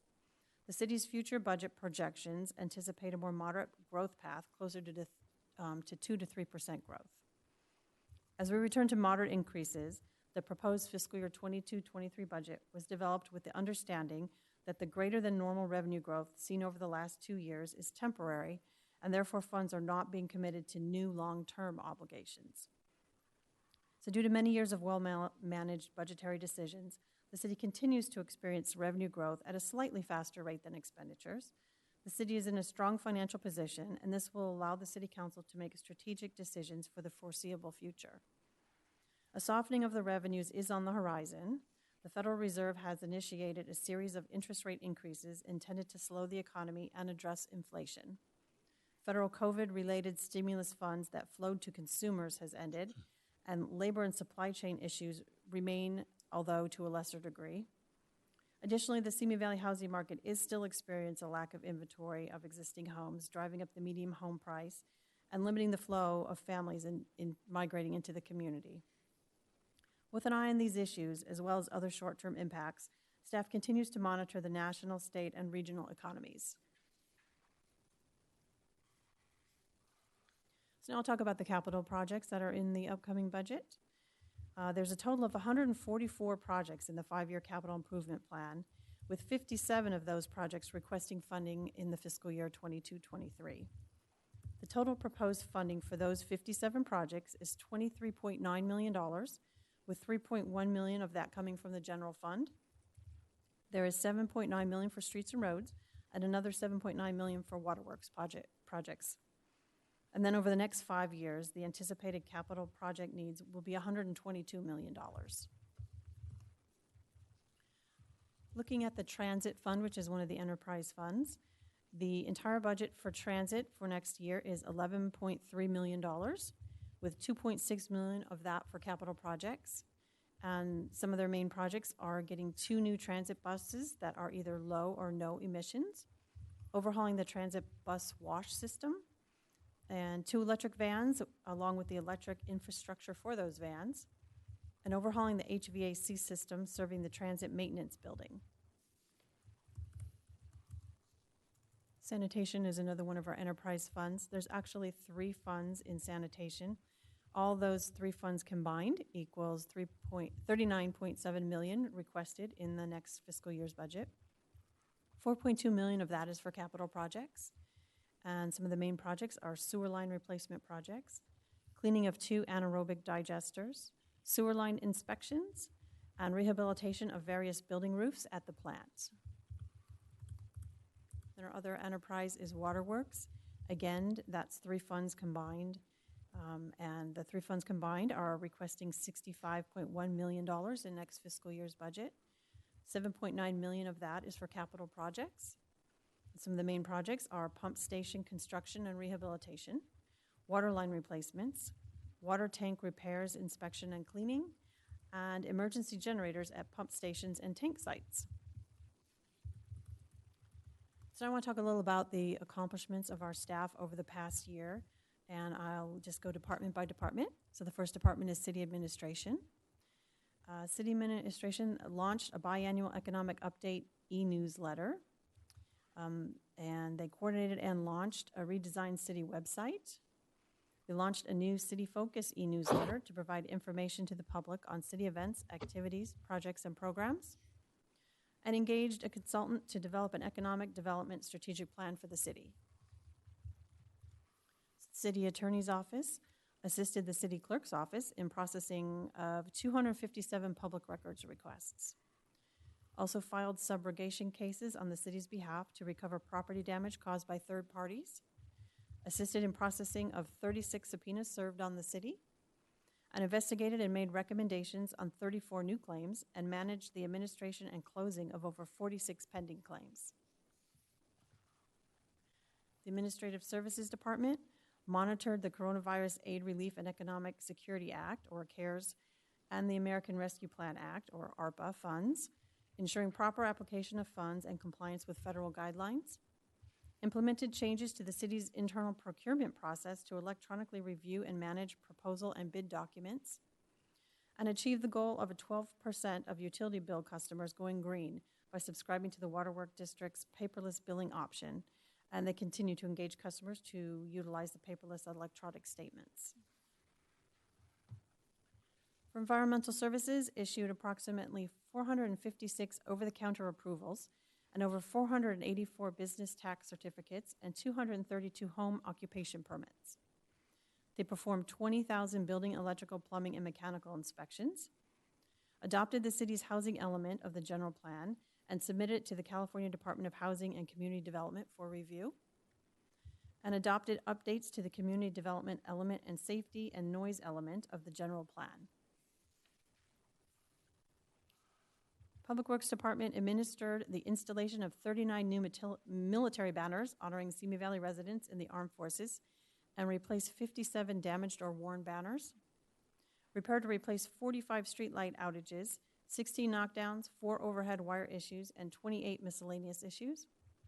They retrofitted the Metrolink parking lot lights with energy-saving LED lights, and maintained a Class 5 rating in the FEMA Community Rating System that provides a 25% flood insurance rate discount for a total of $300,000 annual savings for the community. And finally, the Police Department implemented the Etch and Catch catalytic converter anti-theft program. They maintained an emergency response time of less than 5 minutes. They continue to improve and expand the police department's social media footprint with the goal of enhancing transparency and community awareness.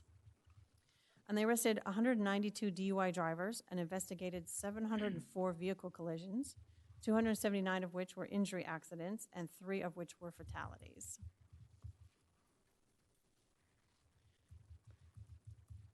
So in summary, the main concepts to keep in mind when reviewing the proposed budget are that the city continues to experience a strong financial position overall with a healthy general fund balance. The fiscal year 22-23 proposed budget is strategically developed to address long-term funding deficiencies with one-time dollars. And the proposed fiscal year 22-23 budget was developed with the understanding that the above normal revenue growth seen over the last 2 years is temporary, and therefore funds are not being committed to new long-term obligations. Okay. So with that, there is staff here from all the different departments. If there's questions or comments, we can take those. Okay, questions for staff from Councilmember Luevanos? Thank you, Mayor. I have quite a few questions. Okay, let me start here.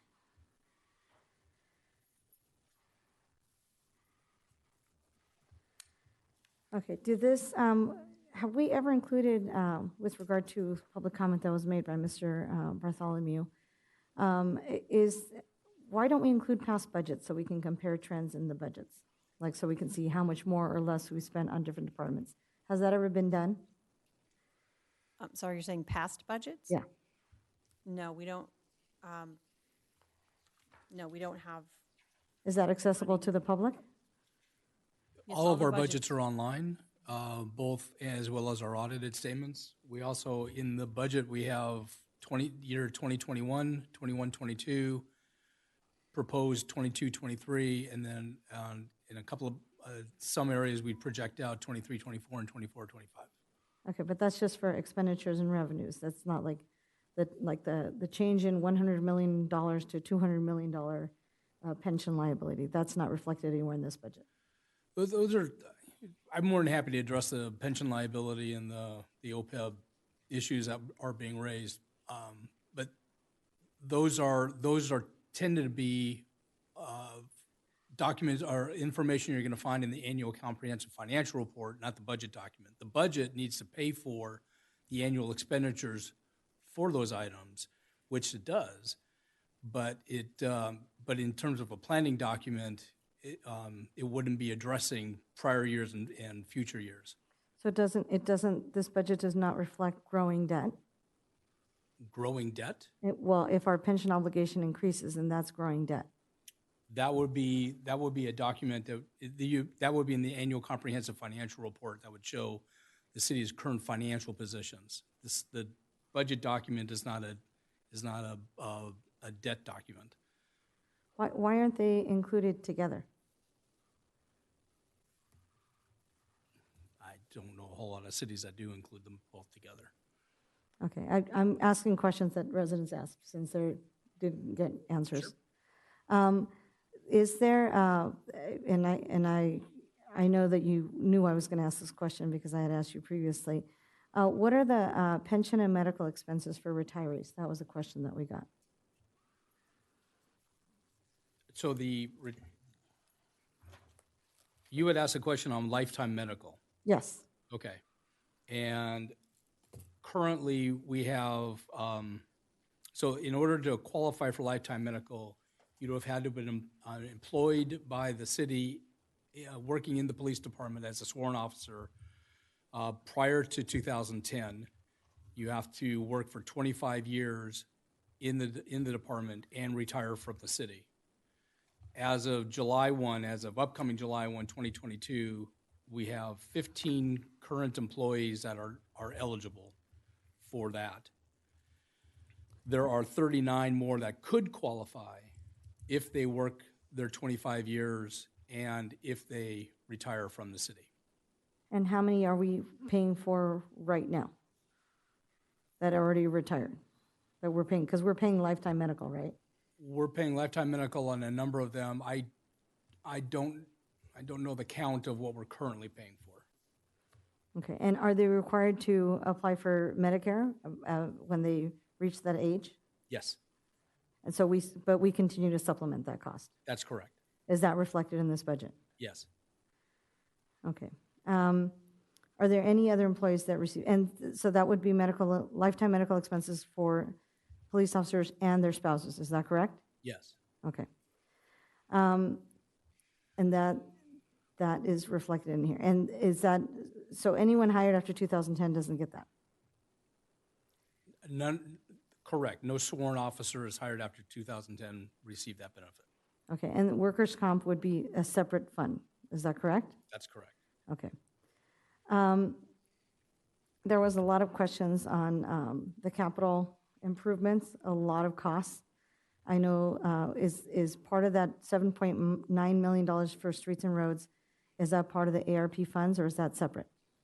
The $5 million of the ARPA funds that were set aside for streets and roads is in this current fiscal year. We have not received our second tranche of money from the federal government on the ARPA funds yet. We don't anticipate it until after July 1. So that second $5 million will hit after July 1. So there is $10 million total going to streets and roads, split between those two fiscal years. That's just because of when we received the money. So of the $7.9 million that's included in this budget, 5 million of that is from one-time use funds we got from the American Rescue Plan, and the other 2.9 million is general fund? So we have $10 million. We have $10 million from the ARPA funds. We have another 4.8 of other monies for major streets, and another 2.8 for minor streets. Is that correct? Yeah, we have 2 million coming from the general fund for major streets, from the general fund. There's 2.8 in gas tax. Yeah, 2.8 in gas tax. The 5 million that's coming next year in the ARPA funds aren't in here because that was voted on separately, and we don't have that money yet. So that's not, that 5 million that we haven't got yet is not in here. So that would be in it, and that's not included in this budget, the additional 5 million? The 5 million that we haven't got yet. Okay. But one of the 5 million chunks that we already approved, that's in there. That's part of this funding, yes? That's part of this revenue source? It's not, because that actually came in this current fiscal year, and we're only Okay. looking at 22, 23. Okay. Okay. Sorry,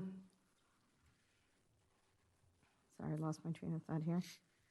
The question was asked, and so I'm going to ask it on behalf of the residents. Why are we only paying $500,000 into the pension fund? So that brings up the whole question of the OPEB fund, and let me take a moment to address that. OPEB is other post-employment benefits. That includes health, our health insurance for retirees. In 2009, the City Council decided to pre-fund the OPEB fund. So we would be paying in advance for employees, future employees' retirement needs. Unfortunately, since 2009, the city really has not been paying into that fund, and that's why you'll see in the budget document there are very low rates. Let me page 22. Because the city has not been paying into that pre-fund. Someone made the comment of, I charge money on my credit card and I don't make the payment. Actually, the analogy is I'm charging on my credit card $100 and I'm paying $500. You're paying in advance. The city has not been paying in advance. We've not been pre-funding it. We have been on a pay-as-you-go basis.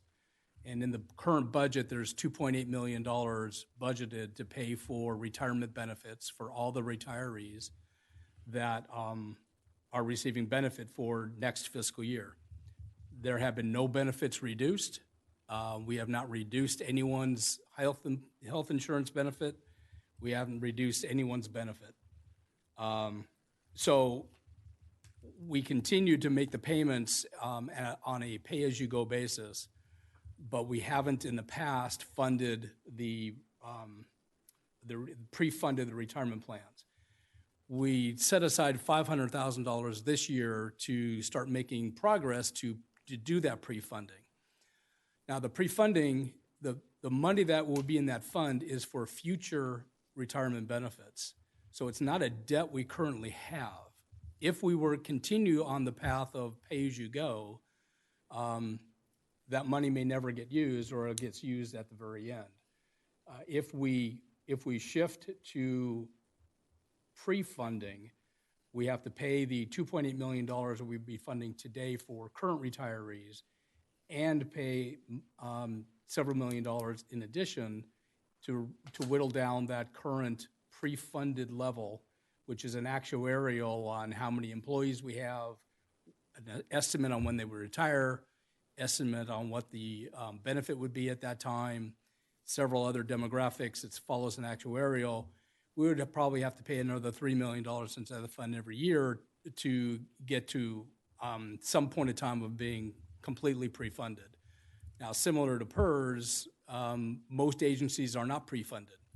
They're at some level of funding for their what's called UAL, unfunded accrued liability.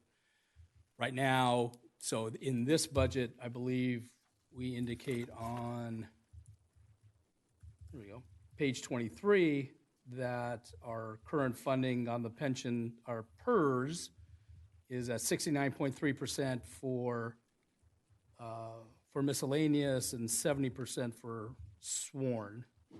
Is that right? Yeah, I'm reading that right. 67.4. So, I'm sorry, 67.4 and 67, yeah. Now, the PERS debt swings every year. Last year, it was at 164 million that was our unfunded liability. As a result of PERS activity 2 years ago, and there's always a 2-year lag, PERS did very well and returned a 21.3% return on their investment. That's going to drop our UAL down to 140 million. It's going to be different next year. It could be higher or lower. It can be different the year after that. It's going to be all over the place. So we pay our PERS liability based upon two issues: the normal cost, which covers current employee retirement benefits, and our UAL, which are retirees that have already retired. PERS tells us what we need to pay. They give us the number of what our UAL payment is, and we pay on the normal cost based upon the normal cost for miscellaneous employees is 9.76% of payroll, and for sworn, I believe it's 19.7% for payroll. And those percentages are going down every year based upon the number of employees that are classic employees that were in prior to PEPRA being in place, and the number of employees that are in PEPRA. Those numbers are going to shift as time goes on. As our classic employees retire, the normal cost is going to go down, the UAL cost is going to go down. I think it peaks at 2030 and continues to go down after that. But on a PERS obligation, like I said, a year and a half ago, it was 164 million.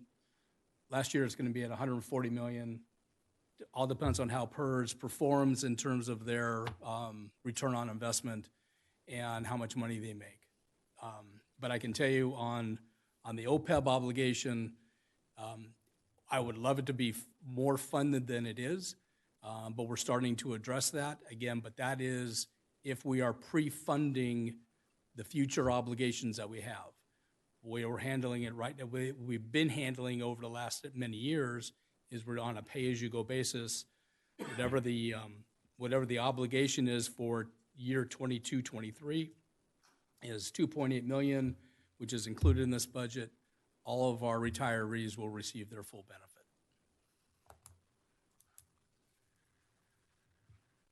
Okay, I have a couple more questions, Mayor, but I will let someone else ask questions. Mayor Pro Tem Litster.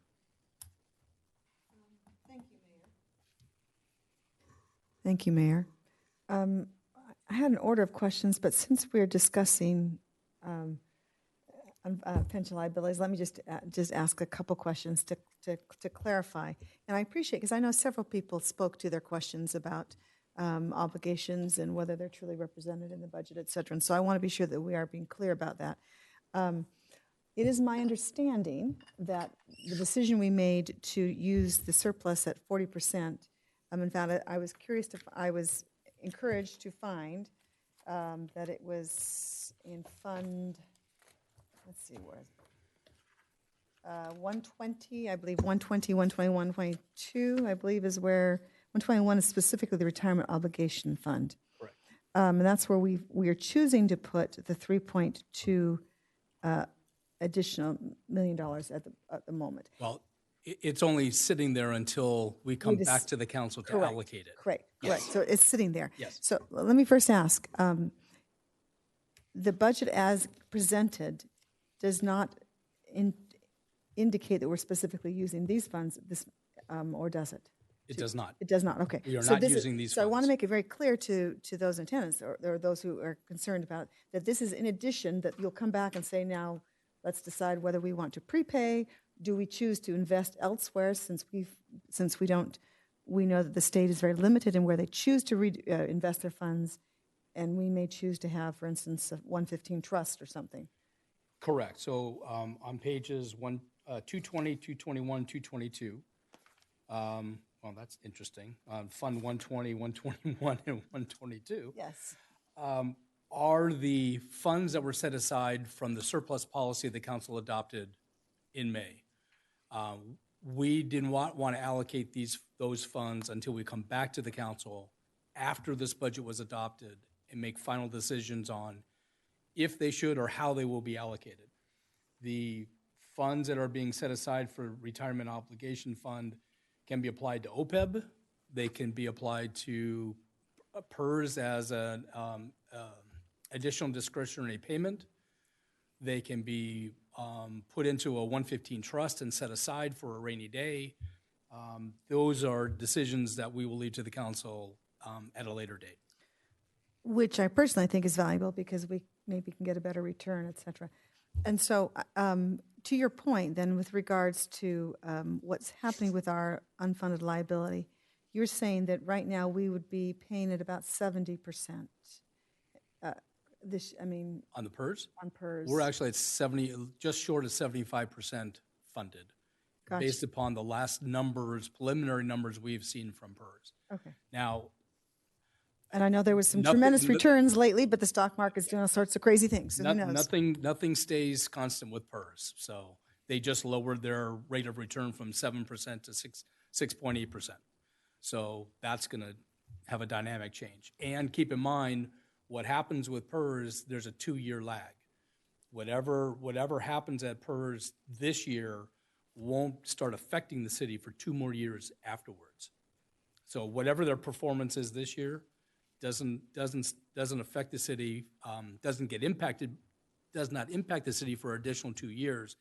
And even then, there's a 5-year ramp up to any modifications. So if it goes, if the So let's say if our target funding is 80%, let's say, if that were it, it might behoove us to hold on to these funds, invest them, et cetera, because what our obligation in a couple of years might be affected. I mean, because we don't know yet what that is. That's right. So so for instance, the PERS return of 21.3% recently will result in 2 years of a approximately $2 million lower payment on our UAL.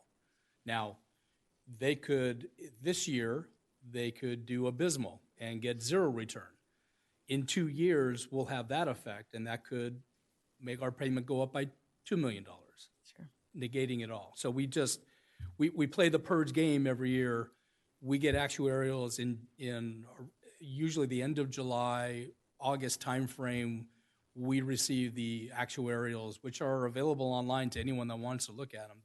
You go to PERS website, you can get any city's actuarial. And at that time, we know how the prior 2 years have affected our payments, and then we budget accordingly for the next fiscal year.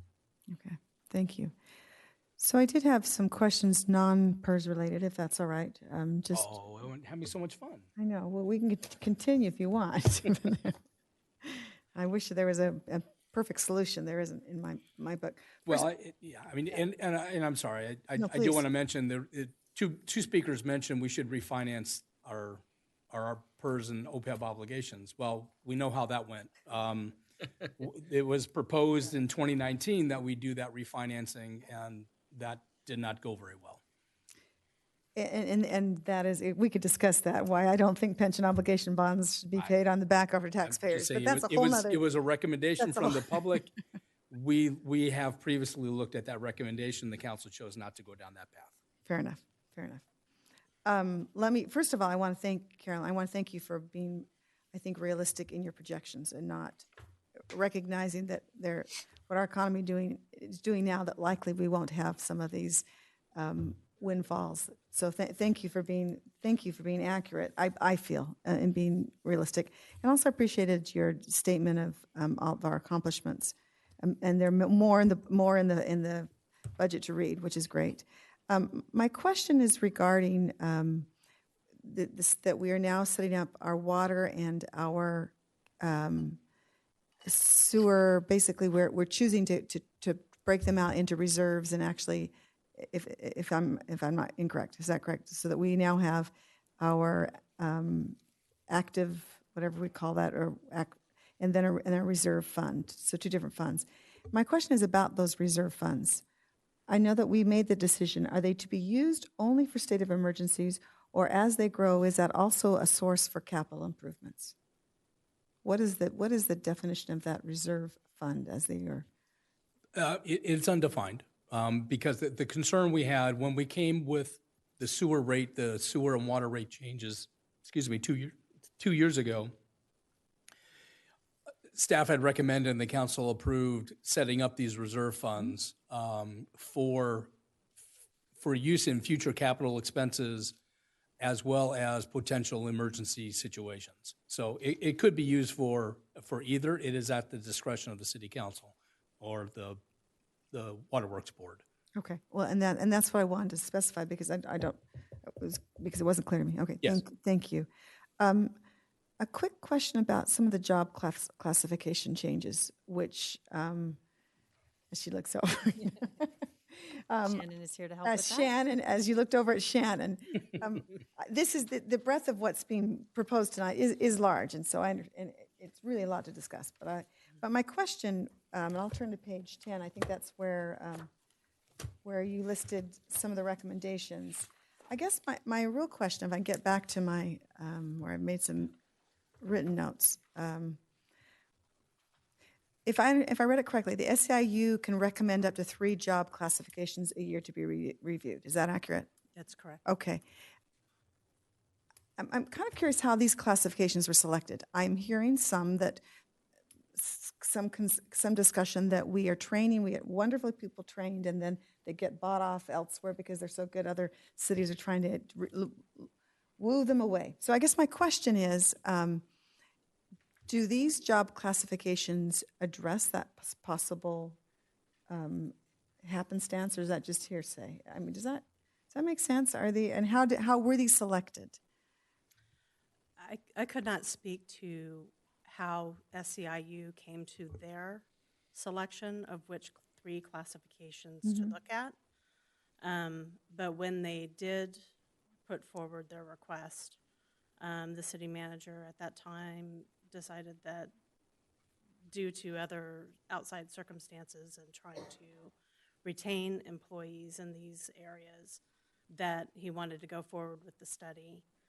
And then, in addition, the Public Works Department asked that also the Waterworks series come forward in the same studies because they're having similar issues.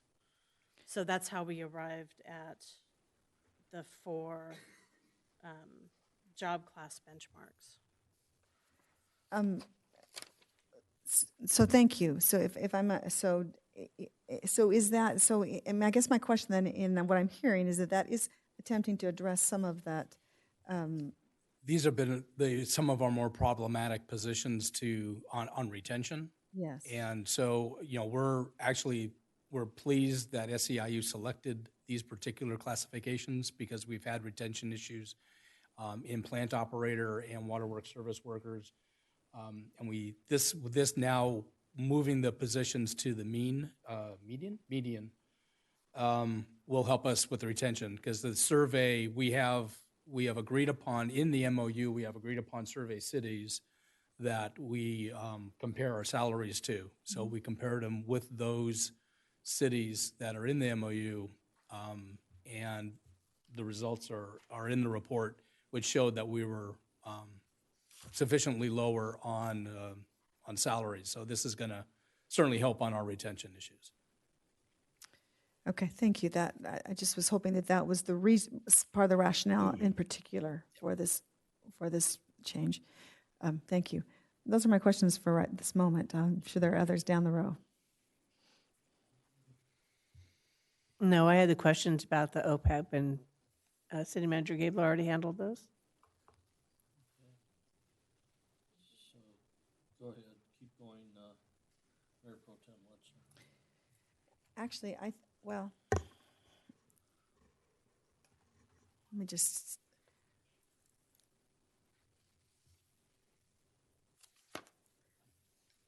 Actually, I think I'm okay for now, given, thank you very much, appreciate it. Councilmember Luevanos? Thank you, Mayor. Sorry, I didn't have my mic on. Councilmember Luevanos? That's okay. I'm concerned that as I went through this budget, it's as stated specifically in specific departments and overall that there were, there's an increase in salary because there were vacancies. I saw that throughout this report. Vacancies in waterworks, vacancies in sanitation, vacancies throughout the city. And I'm concerned about that. I'm glad that we are reclassifying so that we will meet the market median to retain some of the employees. But I did notice that for the Public Works Department on page 14 of the staff report, it said that these changes will amount to an ongoing salary and benefit savings of $35,100. And I'm wondering if, does that mean that we're going to lose those people? Like, are we lowering their salaries? How are we saving money? Are we not filling those positions? Because it seems like most of the issues we have with regards to expenditures and revenues is that we've had all these savings because we haven't filled positions. And that just puts a strain on our city employees. And that's not fair to them to say, hey, we're just not going to hire. I know exactly what this feels like because I'm a teacher. And if someone calls in sick and we don't have a substitute, then the strain is on me. And that's what happens here at the city. If we don't fill vacant positions, if someone retires or leaves and we don't fill that position, then all the other employees in the city who work very hard and very dedicated to the city, but they have to bear those extra responsibilities. And I don't want that to continue to happen to our city employees. So let me clarify, and I've said it here before, we're not filling positions. We have not held back, for this entire fiscal year, we have not held back filling any positions. Like other cities across the country, as well as in California and in our region, it is very difficult right now finding employees. It's very difficult to find experienced employees. If you are in the PERS system and you hit 55, it is a distinct advantage right now, given where things have been and COVID and fears. You've got a lot of retirees going out the door. And so I commend Ron and as Director of Public Works in looking at all of his different positions and where they can make changes in how they are hiring. What we are finding, there's several different things. One is we know we have a salary issue that we're beginning to address. We provided salary increases for employees at the last negotiation round, and it'll come up again in 2023, and we expect to have to deal with those similar issues, and we need to find some parity on salaries. But what we're finding is that the more experienced employees are not in the workforce, and we're finding that we're needing to hire employees that have probably less experience than would be ideal, which would be at a lower classification. And then we spend more time training these employees in order to move them up through the city system and in order through the ranks. I think what we found in some of the changes that the Department of Public Works is they really evaluated the positions that they had and how is the best way to fill those positions. It's not that we're not filling positions, it's how we're filling the positions. And it's a challenge. We are constantly recruiting. I signed what we call PAs, personal action forms today. I signed 5 today for new employees. We are on a regular recruiting process for a number of different positions. But it is indicative of the industry. There just aren't enough people wanting to go in government service anymore. And it's unfortunate because it is a good career to be in. But we're doing our best to try and recruit as many as we can. But we are not holding back any positions. We are recruiting as many and as quickly as we possibly can. Have we adjusted, though? Because that's my concern, because that's what I hear. And I have lots of family that's in government. And they leave not necessarily because of the salary, but because of the flexibility, because of the work culture, because, they can take that, every other Friday off, or they don't have to come into every meeting in person. They can meet via Zoom. And so that's like someone who's doing, for example, the website or graphic design, like you don't have to be in an office here in the building to do that. You can do that from a computer at home. Obviously, if you're repairing the street, you have to be in the street, right? That's not something you can do remotely. But there are some things that you can do remotely that we can offer that flexibility for employees so that, they want to stay, because that's some of the reasons that people leave. And I know I have family members that have left because they're like, hey, I'm a working parent. I had asked for that in the American Rescue Plan funding, more funding for daycare for our working families. We are a community, a family. Everyone says they come to Simi Valley because it's family friendly, right? And they want to raise their families here. Well, how do you do that if you don't have that support, either the flexibility to work from home or, the support so that you can have your kids in daycare? Are we offering that kind of support? Because until we compete on that level, we're going to continue to lose employees. And it costs us money, because I'm seeing in the budget here how we have to increase salaries, right? We have to increase benefits to keep people. And it's not always about money. Sometimes it's about the culture. Sometimes it's about the flexibility. So are we offering that? People leave organizations for various different reasons. It is, some people leave. We've had a number of employees leave the state. We've had a number of employees leave the area. We've lost very few employees to adjacent agencies. That's not where they're going.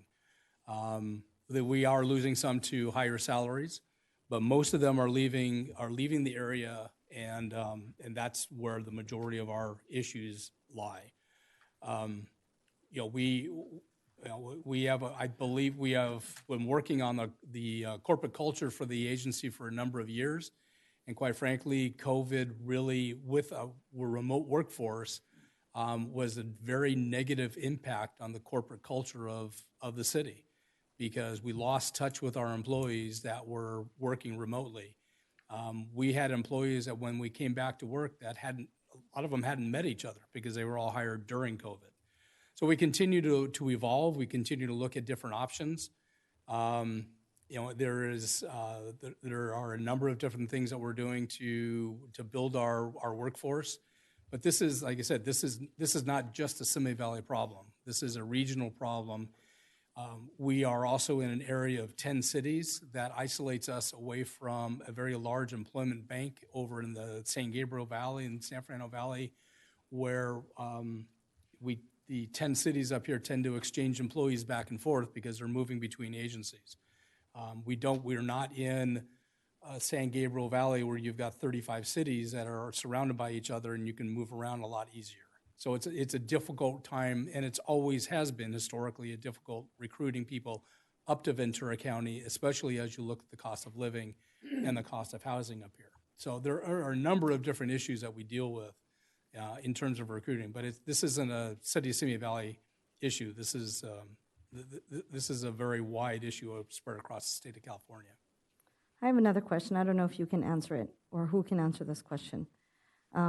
There was and this was an email that we got as well. I believe we all got it. There was an increase to the Simi Valley Police Department budget of $3.2 million. And that means that 44.8% of our budget, $37.9 million, is going to the Simi Valley Police Department. That's more than the 40% that Moore Park gives to the police department, more than the 29.8% that Thousand Oaks uses, despite the fact that they have lower crime rates. So how do we justify that to our city employees? How do we justify that to our residents? Because we heard Mr. Banforth earlier talking about how we need to focus on mental health, and I would like to take that load off of our police department because they're not trained to be mental health counselors. They're trained to be law enforcement officers. So why are we not shifting some of that funding to those services, to those mental health services? So the police department budget did not go up by $3.2 million. What someone is comparing is the estimated actual, what is actually being spent during this fiscal year, and what is being proposed for next fiscal year.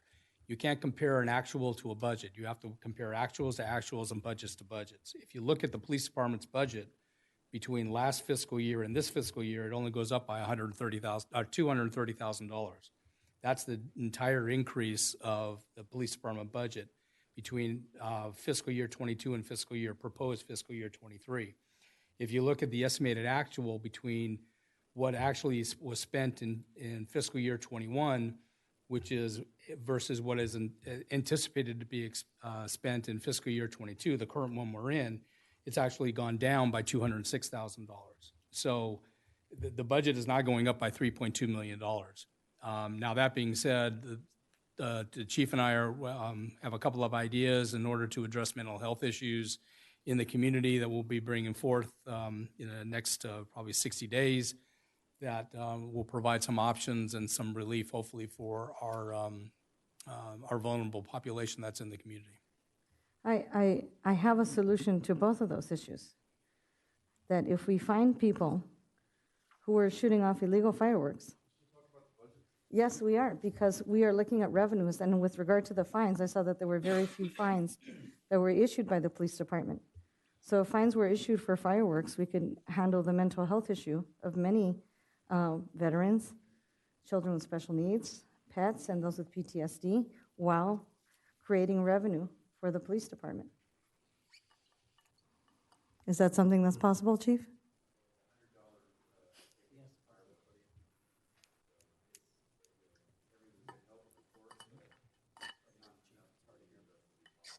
You got to come on the mic, Chief. Sorry.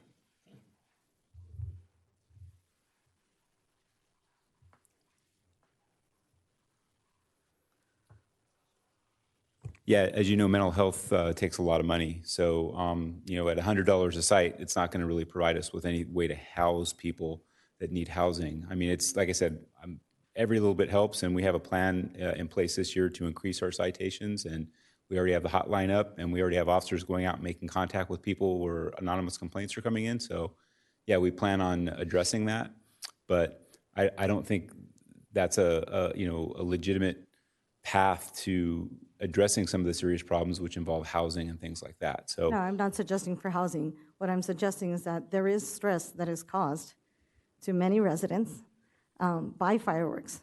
Sure. People Absolutely. with PTSD, people with kids with special needs, people with pets. Now you're exceeding what's not been properly agendized. So that I was just suggesting that. So I'm just responding to the chief. Okay.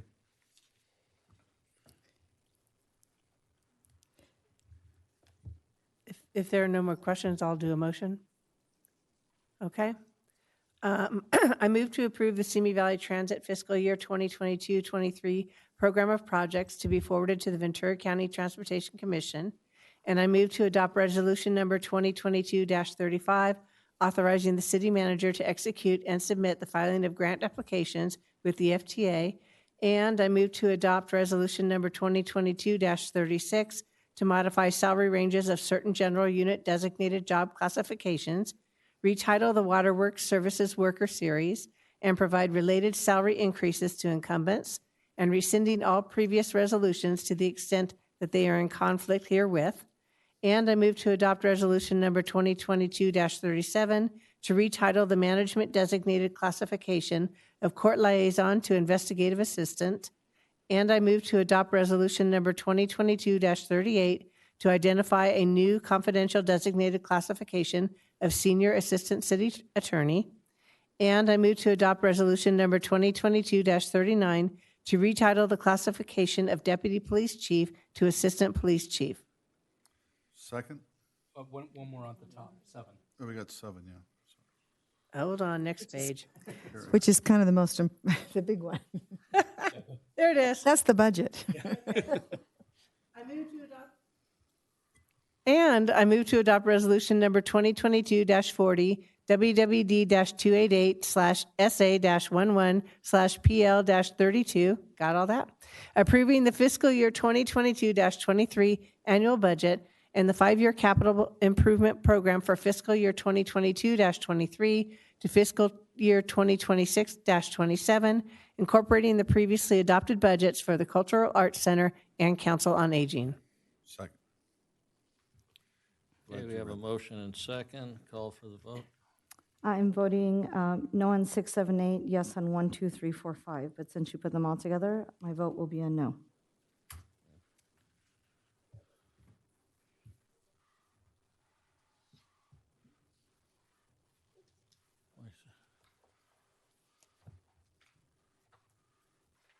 Mayor Mashburn, waiting for your vote. Mine's not. There's nothing showing up.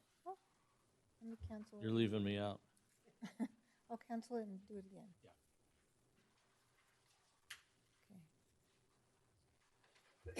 There we go. Showing up? Thank you.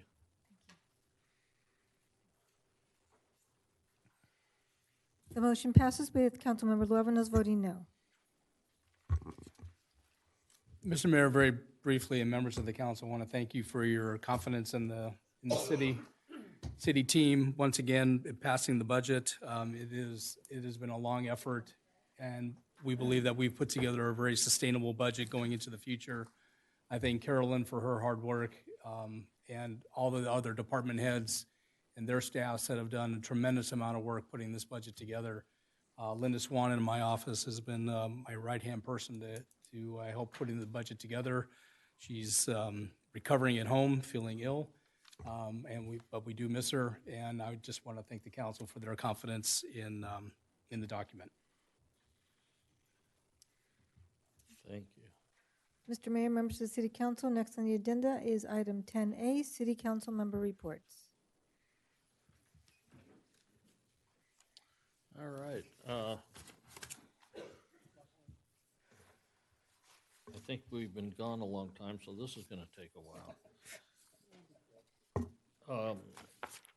Councilmember Luébanos.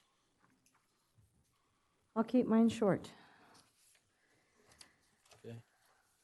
On- That was short. No, hold on. On Thursday, June 2nd, we had the Clean Power Alliance meeting where we discussed setting the rates with regard to price of energy and fiscal feasibility of Clean Power Alliance. We are now required, according to state law, to have $97 million in a fund, a viability fund. So we got a loan and we're going to fund that, but we'll be able to pay it back because we have revenue. So there will be fiscal solvency for Clean Power Alliance. On Saturday, June 4th, I attended the Simi Pride event. It is not the first, and I know it definitely will not be the last Simi Pride event at Rancho Park, the Duck Pond Park, as everyone else knows it, Rancho Simi. And the truth is, it was not widely advertised, and there's a reason for that. And thank you, Mayor, for acknowledging that the LGBTQ community has been targeted. There was just recently, a few days ago, there was a group of about 32 Patriot Front armed members that were heading to a gay pride event in Idaho. And obviously they were not there to, greet them or be supportive because they were armed to the teeth. So that's the reason why Simi Pride was not advertised widely, because it was for the safety of the participants. We did, regardless of that, have over 300 participants. Families came. Royal High School has a gay-straight alliance. I'm really proud of them. And just so you know, just having a gay-straight alliance on campus reduces suicide by 50% for everybody, whether you're gay or straight. So I'm really proud that they have that at Royal High School, and there's a lot of groups around. So it was a beautiful event. It will continue to happen. I know that it will. On Thursday, June 9th, I attended the WELL Conference, which is Water Education for Latino Leaders. This is why you kept hearing me talk about non-functional turf, because it was wonderful to hear from other municipalities in terms of how they're dealing with the drought, how they're dealing with water usage. We have increased population by 26% in California, but we've actually lowered our water usage by 16% since '95. So that shows that we're doing really good in terms of using less water. And so we just have to have the attitude of, if no one uses too much, everyone will have enough. We really have to be a community in addressing these issues with the drought, because we are getting to the point where there's just not going to be enough water for basic things like sanitation and agriculture. And so I came away with a lot of ideas. I'll be talking to the city manager and city attorney about some of the things that they're implementing in other cities, and how we can tackle the water issues and water reclamation and things like that. I do want us to keep our fields, but the kids need soccer fields and grass for the soccer fields, but the parents don't. So we don't need that, right? They don't need that turf, but the kids do. And I told you I would keep it short. So that is my report. Thank you. Councilmember Judge. Thank you, Mr. Mayor. During our hiatus for the last couple of weeks, I've attended a lot of things where I've appointed people or recommended them to the council to be appointed for the Arts Commission, for Neighborhood Council 4, for a couple of others. Anyways, that all came to tonight. We saw the people get appointed, so great job for all of them. I appreciate everybody that helped me on that. And the Arts Commission was the other one. I wanted to say really quick thank you to the Senior Center and the Council on Aging for putting on the Wellness Expo on May 18th. It was well attended. It was very well attended, actually. And I got a lot of compliments from people that were attending the Wellness Expo. It was right out here in the foyer. It happens every year. And they, like I said, they did a great job. Hope everybody was able to have a great Memorial Day. And remember, if you were unfortunate enough to have a relative fall, that person. It was a great weekend. Attended a couple festivals. One was the Happy Face Music Festival, and the other one was a Veterans Festival in regards to the fallen. On Wednesday, May 25th, we had our first Caligas MWD Drought Task Force. Not too much new came out of that we already know. You know, water once a day. You know, if your house is odd or even, Saturday or Sunday. Be careful in your use of water. Just try to conserve. That's all we can ask. And please conserve. Monday, May 30th was Memorial Day. We had a concert at the Elks Lodge. Met with SCAG on Thursday, June 2nd for the Transportation Committee and the Regional Council. Not too much new out of that, although I did see on our budget that we're looking at alternative, didn't say electric, said alternative fuel buses. Just be advised that every city that has so far bought these buses has had serious issues with the buses. Vans, not so much. Vans are kind of like cars. You don't put too much of a load on them, they run okay. The buses are giving people a lot of problems, so let's make sure the technology is stable before we buy something like that. On Friday, I voiced the same concerns to VCTC because they're looking at the same kind of thing, alternate fuel buses. I think the thing to wait for and look for is the hydrogen fuel buses because they'll be coming out in a few years, and that should be perfected by the time they come out because they've already got it in cars, and it doesn't decrease with the load like electricity does. And plus, you don't have to burn coal to get hydrogen. Saturday, June 4th, I attended the Simi Valley Community Council's President Breakfast along with Mayor Pro Tem Lister. Great way to see all the outstanding volunteers in our community get honored.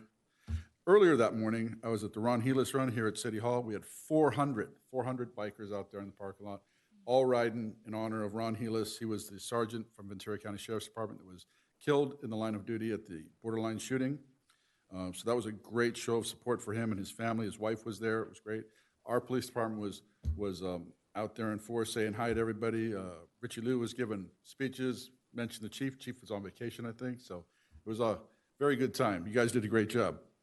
There was a lot of bikes. I just got to say that again.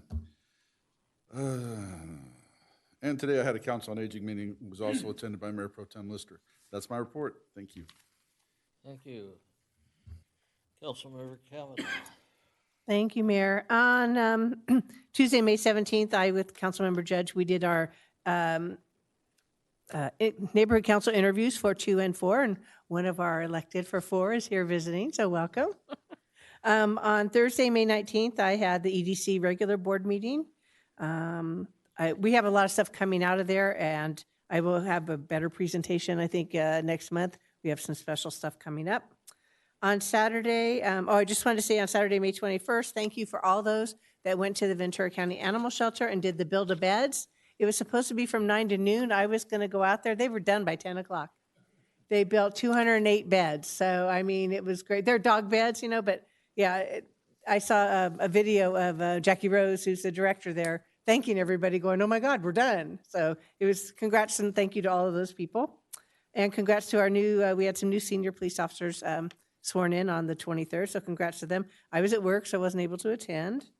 And let's see, I went to Seattle for a couple days, so I was out of town. I actually was in Seattle, and it was sunny one day. So just had to share that. It doesn't happen very often. I know.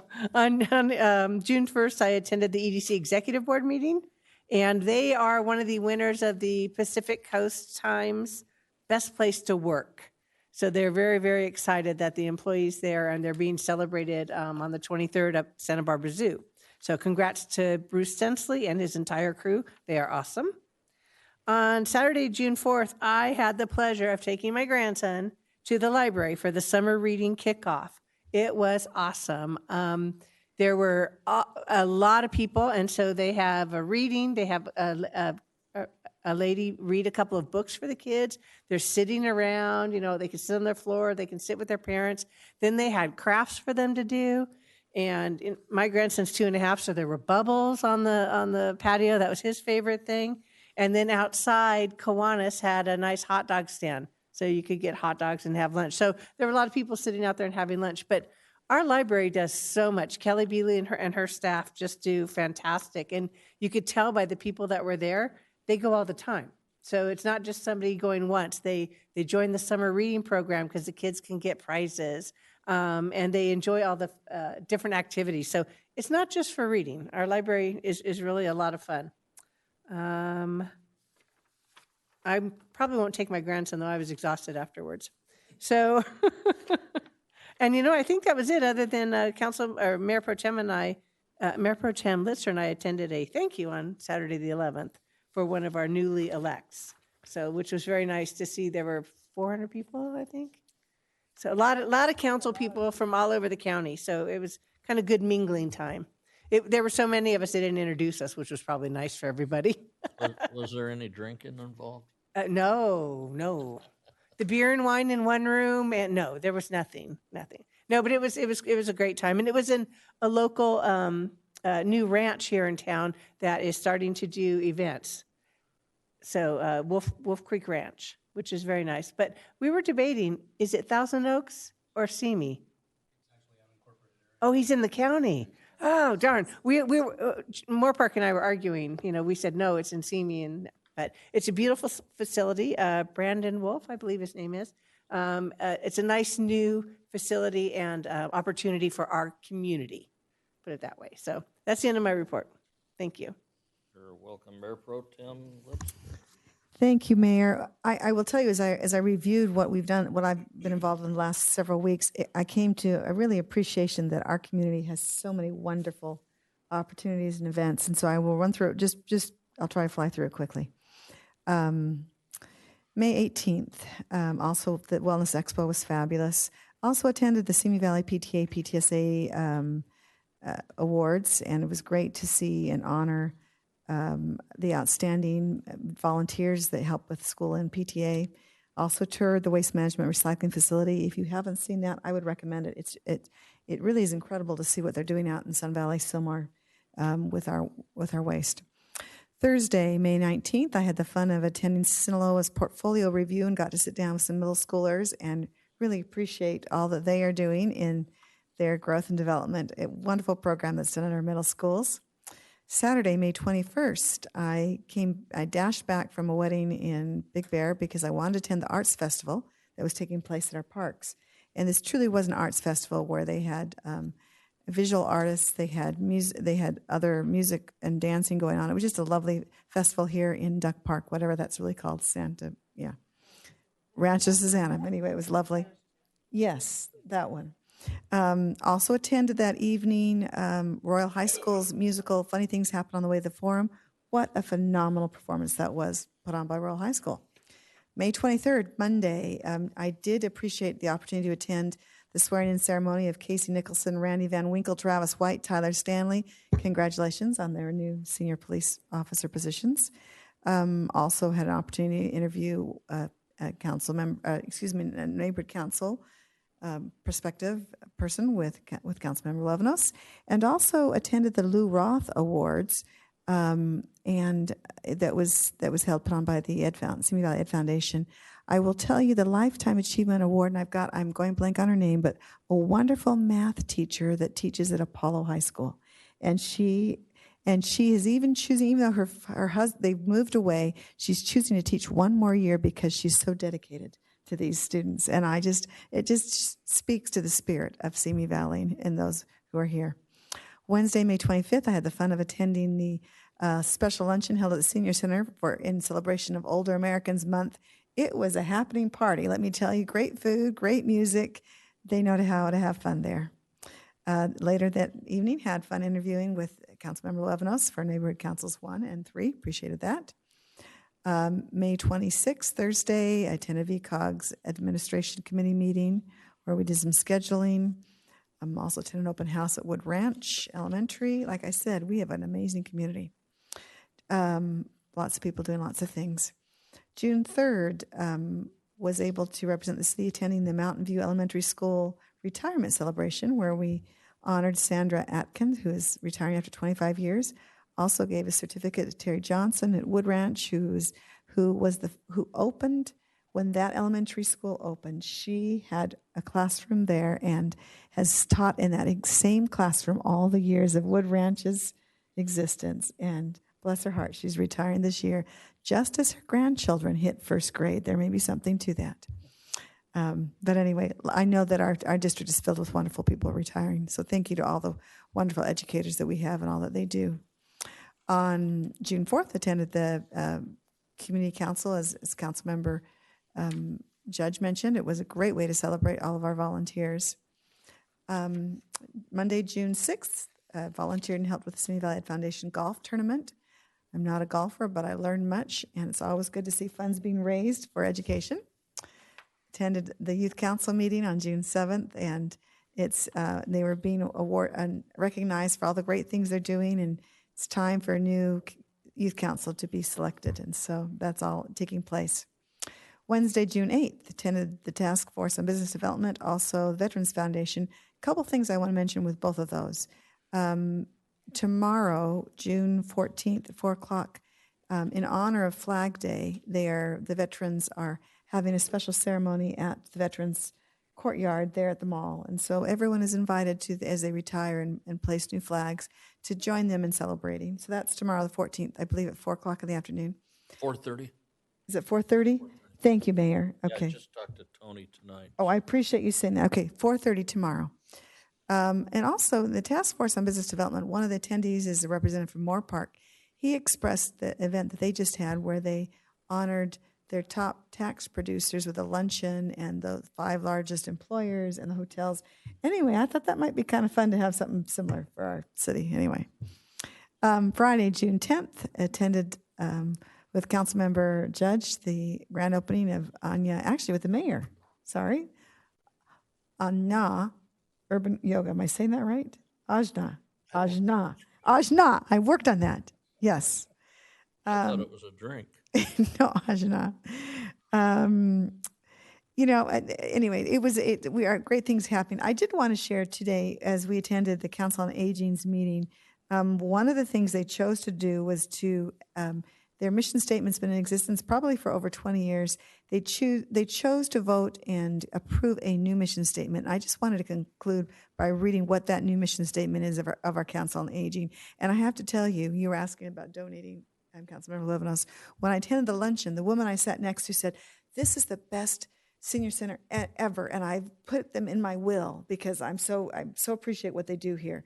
So let me read this proposed mission statement. It says, or the approved mission statement. The mission of the Simi Valley Council on Aging is to identify and serve the needs of Simi Valley seniors through the advocacy, development, support, funding, and implementation of programs, events, and services that provide seniors with maximum independence, safety, security, health, and quality of life.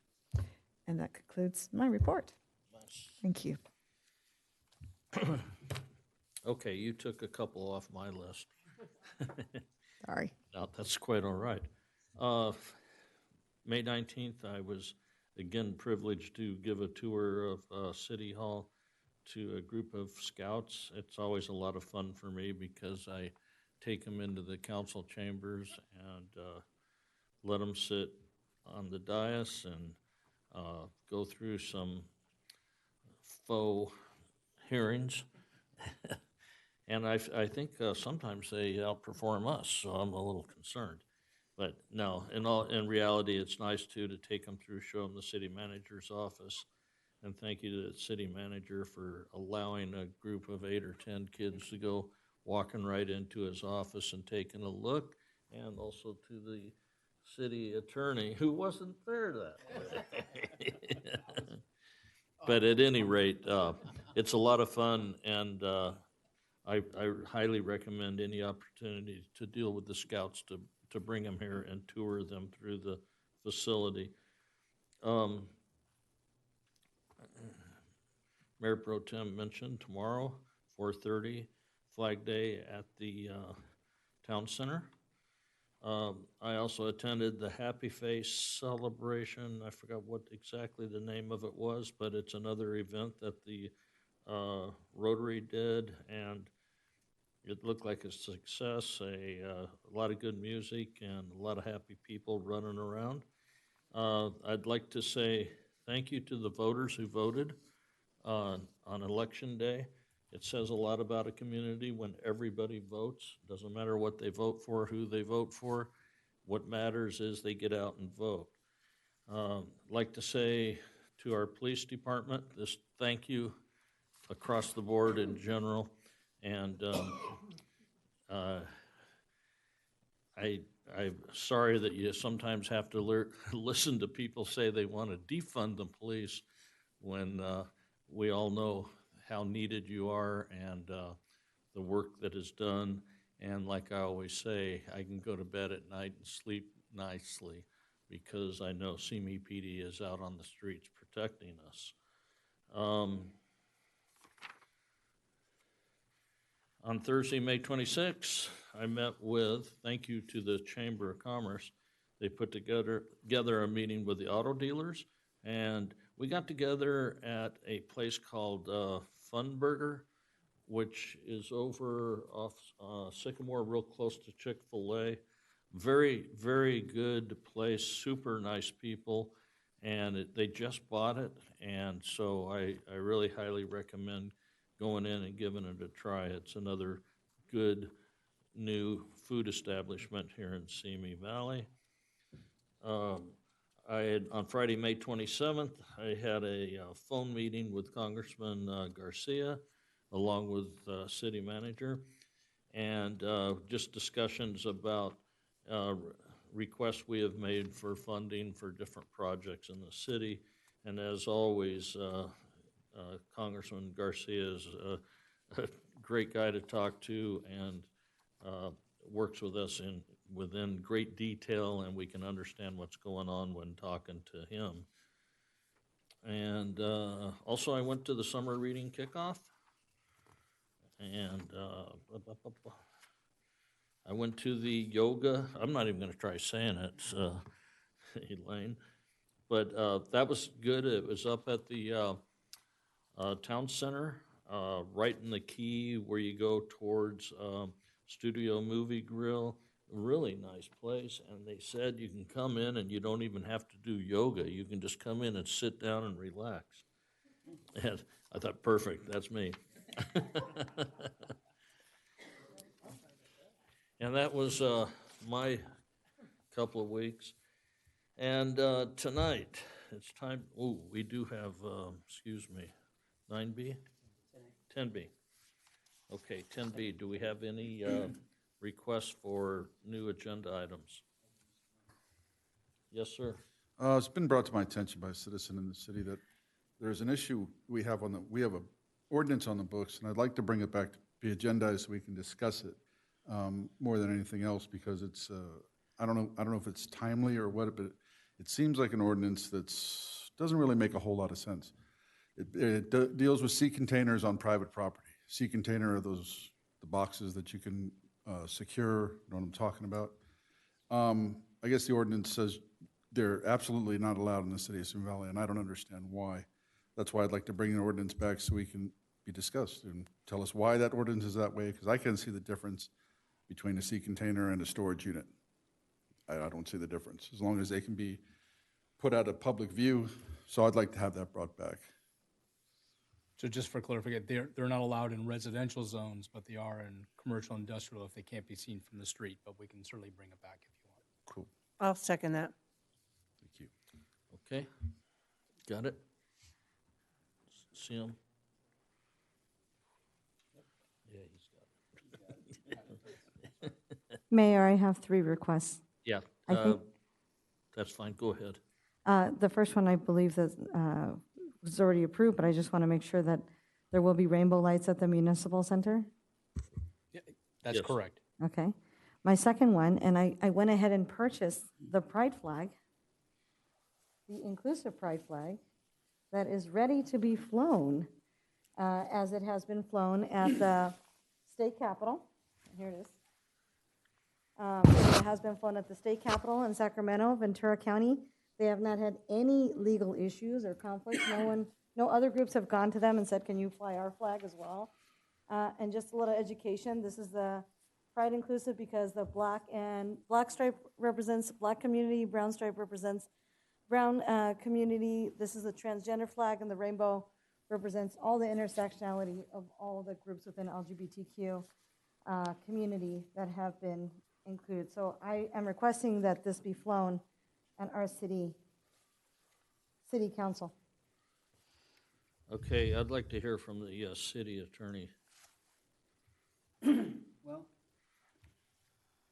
I can state that in discussions with the city manager, the topic of conversation for the city council is, generally speaking, if you allow one flag on a city flagpole, and that's considered a public forum, then you're in a position where you have to allow other types of flags, which could include flags that are emblematic of hate.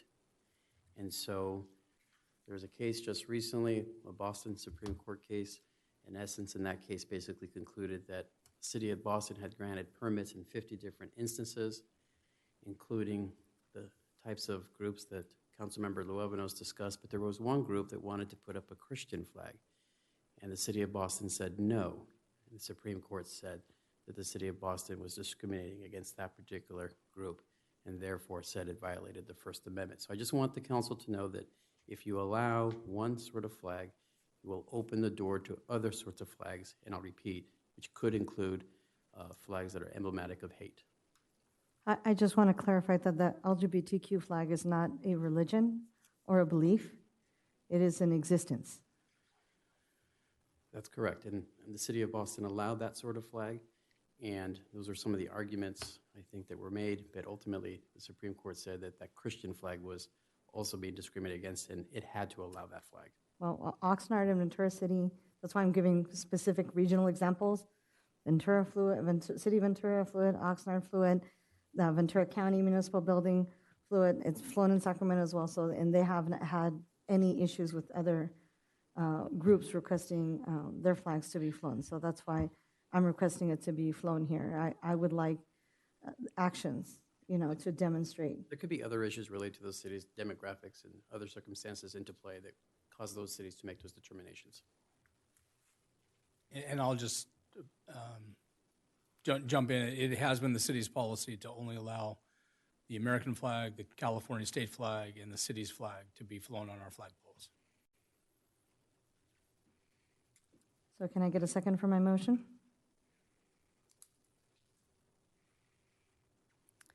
Okay, here is my, I will continue to be pride for the city, for all of the families here. And I think we should be careful. I mean, lights are being put up. I think that what it's been well stated is that it opens up to all sorts of things, and it's not our policy to hang flags. It has nothing to do with our support or non-support. I think it just makes legal sense to continue with the policies that we have in place. And I invite you all to come to the Pride event in August for Ventura County and to attend any of the other Pride events that are happening. It means a lot to our youth, especially, and to our families, to see the rest of you there as well. My last request is to, with regard to the water issue, look at possibly an ordinance removing non-functional turf in the community to include schools and parks. We need to figure out what we're going to do with this drought issue. I would like for our kids to keep their soccer fields and baseball fields, but that means that the rest of us have to sacrifice. That's functional turf. That's something that's used for grass, but we don't need grass to sit, The kids need it for soccer. That's one of the ways that other cities are dealing with the drought issue, is to look at getting rid of non-functional turf. I think that's something that we can all do as a community for our families and our kids. So can we put that in an agenda, investigate that? I personally think they're already doing it themselves, having been on the park board. The last time we had a water shortage, we started doing it at that point, and so I think we should just reach out to them instead. Plus, I think the schools have an overlay. I don't think we can tell the schools what to do. Actually, other cities have done it. I'm talking about our city. Well, it can be done. Whether we choose to do so is another option, but I would like a discussion. So we are currently working with our staff, are currently working with schools and parks regarding their use of non-functional turf, what can be let go fallow, and looking at exchanges between keeping watering the athletic fields versus letting some of the other areas go that are not necessarily required to be watered. So we continue to work with them regarding trying to meet the water reduction deadlines. Could we maybe compromise on this and have whoever you have talking to them, talk to them, and then report back to us? We can My fear is, you know, they are separate entities, and I don't want to be the big city trying to tell the school district what to do or the park district. But we're water board members. This is our capacity as water board members, not as city council members. Yeah, let us, so we're, obviously Yeah, this. good point. I'm sorry. I'm sorry. Go ahead. I was just. I didn't mean to interrupt. I'm just No, saying, that's fine. I know you're thinking of city council, but, you know, we wear three hats up here on this dais. We are part of the, we're on the Water Board of Trustees, Library Board of Trustees, and City Council. So I am speaking in our capacity as Board of Trustees for water. Yeah, I understand. Thank you for. So in that capacity, it does involve parks and schools.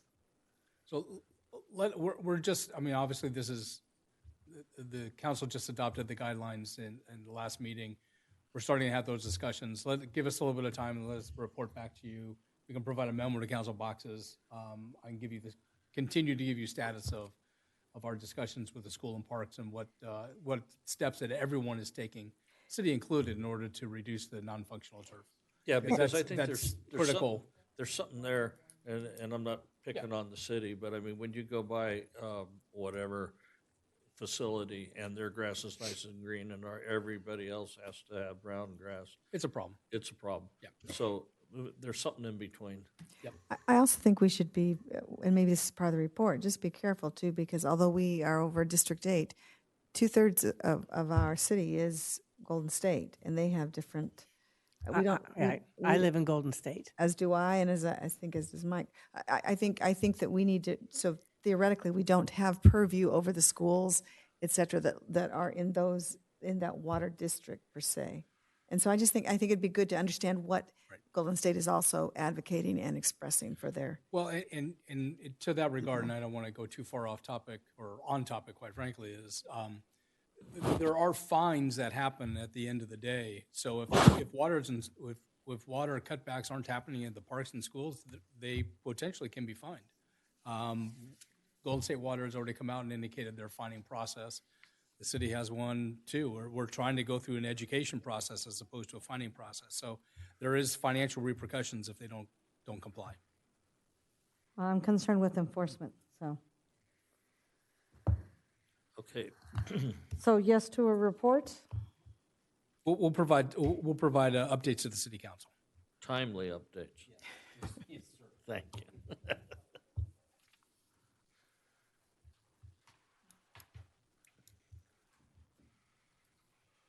And happy Father's Day to the fathers and out here next Sunday. I want to be sure to include that in my report as well. Oh, wait, before we go off, I have to say happy anniversary to my wife. That was probably a pretty smart move. Okay, we ready? Obviously, we need to adjourn tonight in memory of folks.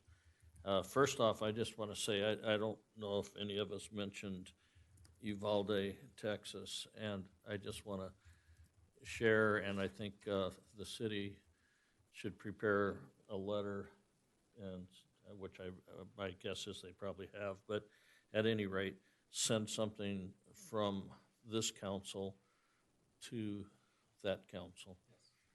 and acknowledge their loss. Additionally, we lost a young man named Eric Smith, and I don't know if everybody remembers Eric, but he ran for council. He was a young man. Mike, what was he? Probably early 20s. And he was real active in the community, a very intelligent young guy. And recently he passed due to a sickness, and so we will be adjourning in memory of him and sending the certificate from us to his family, who is also very active in this community politically and otherwise. So we'll do that. And also, Officer of Houston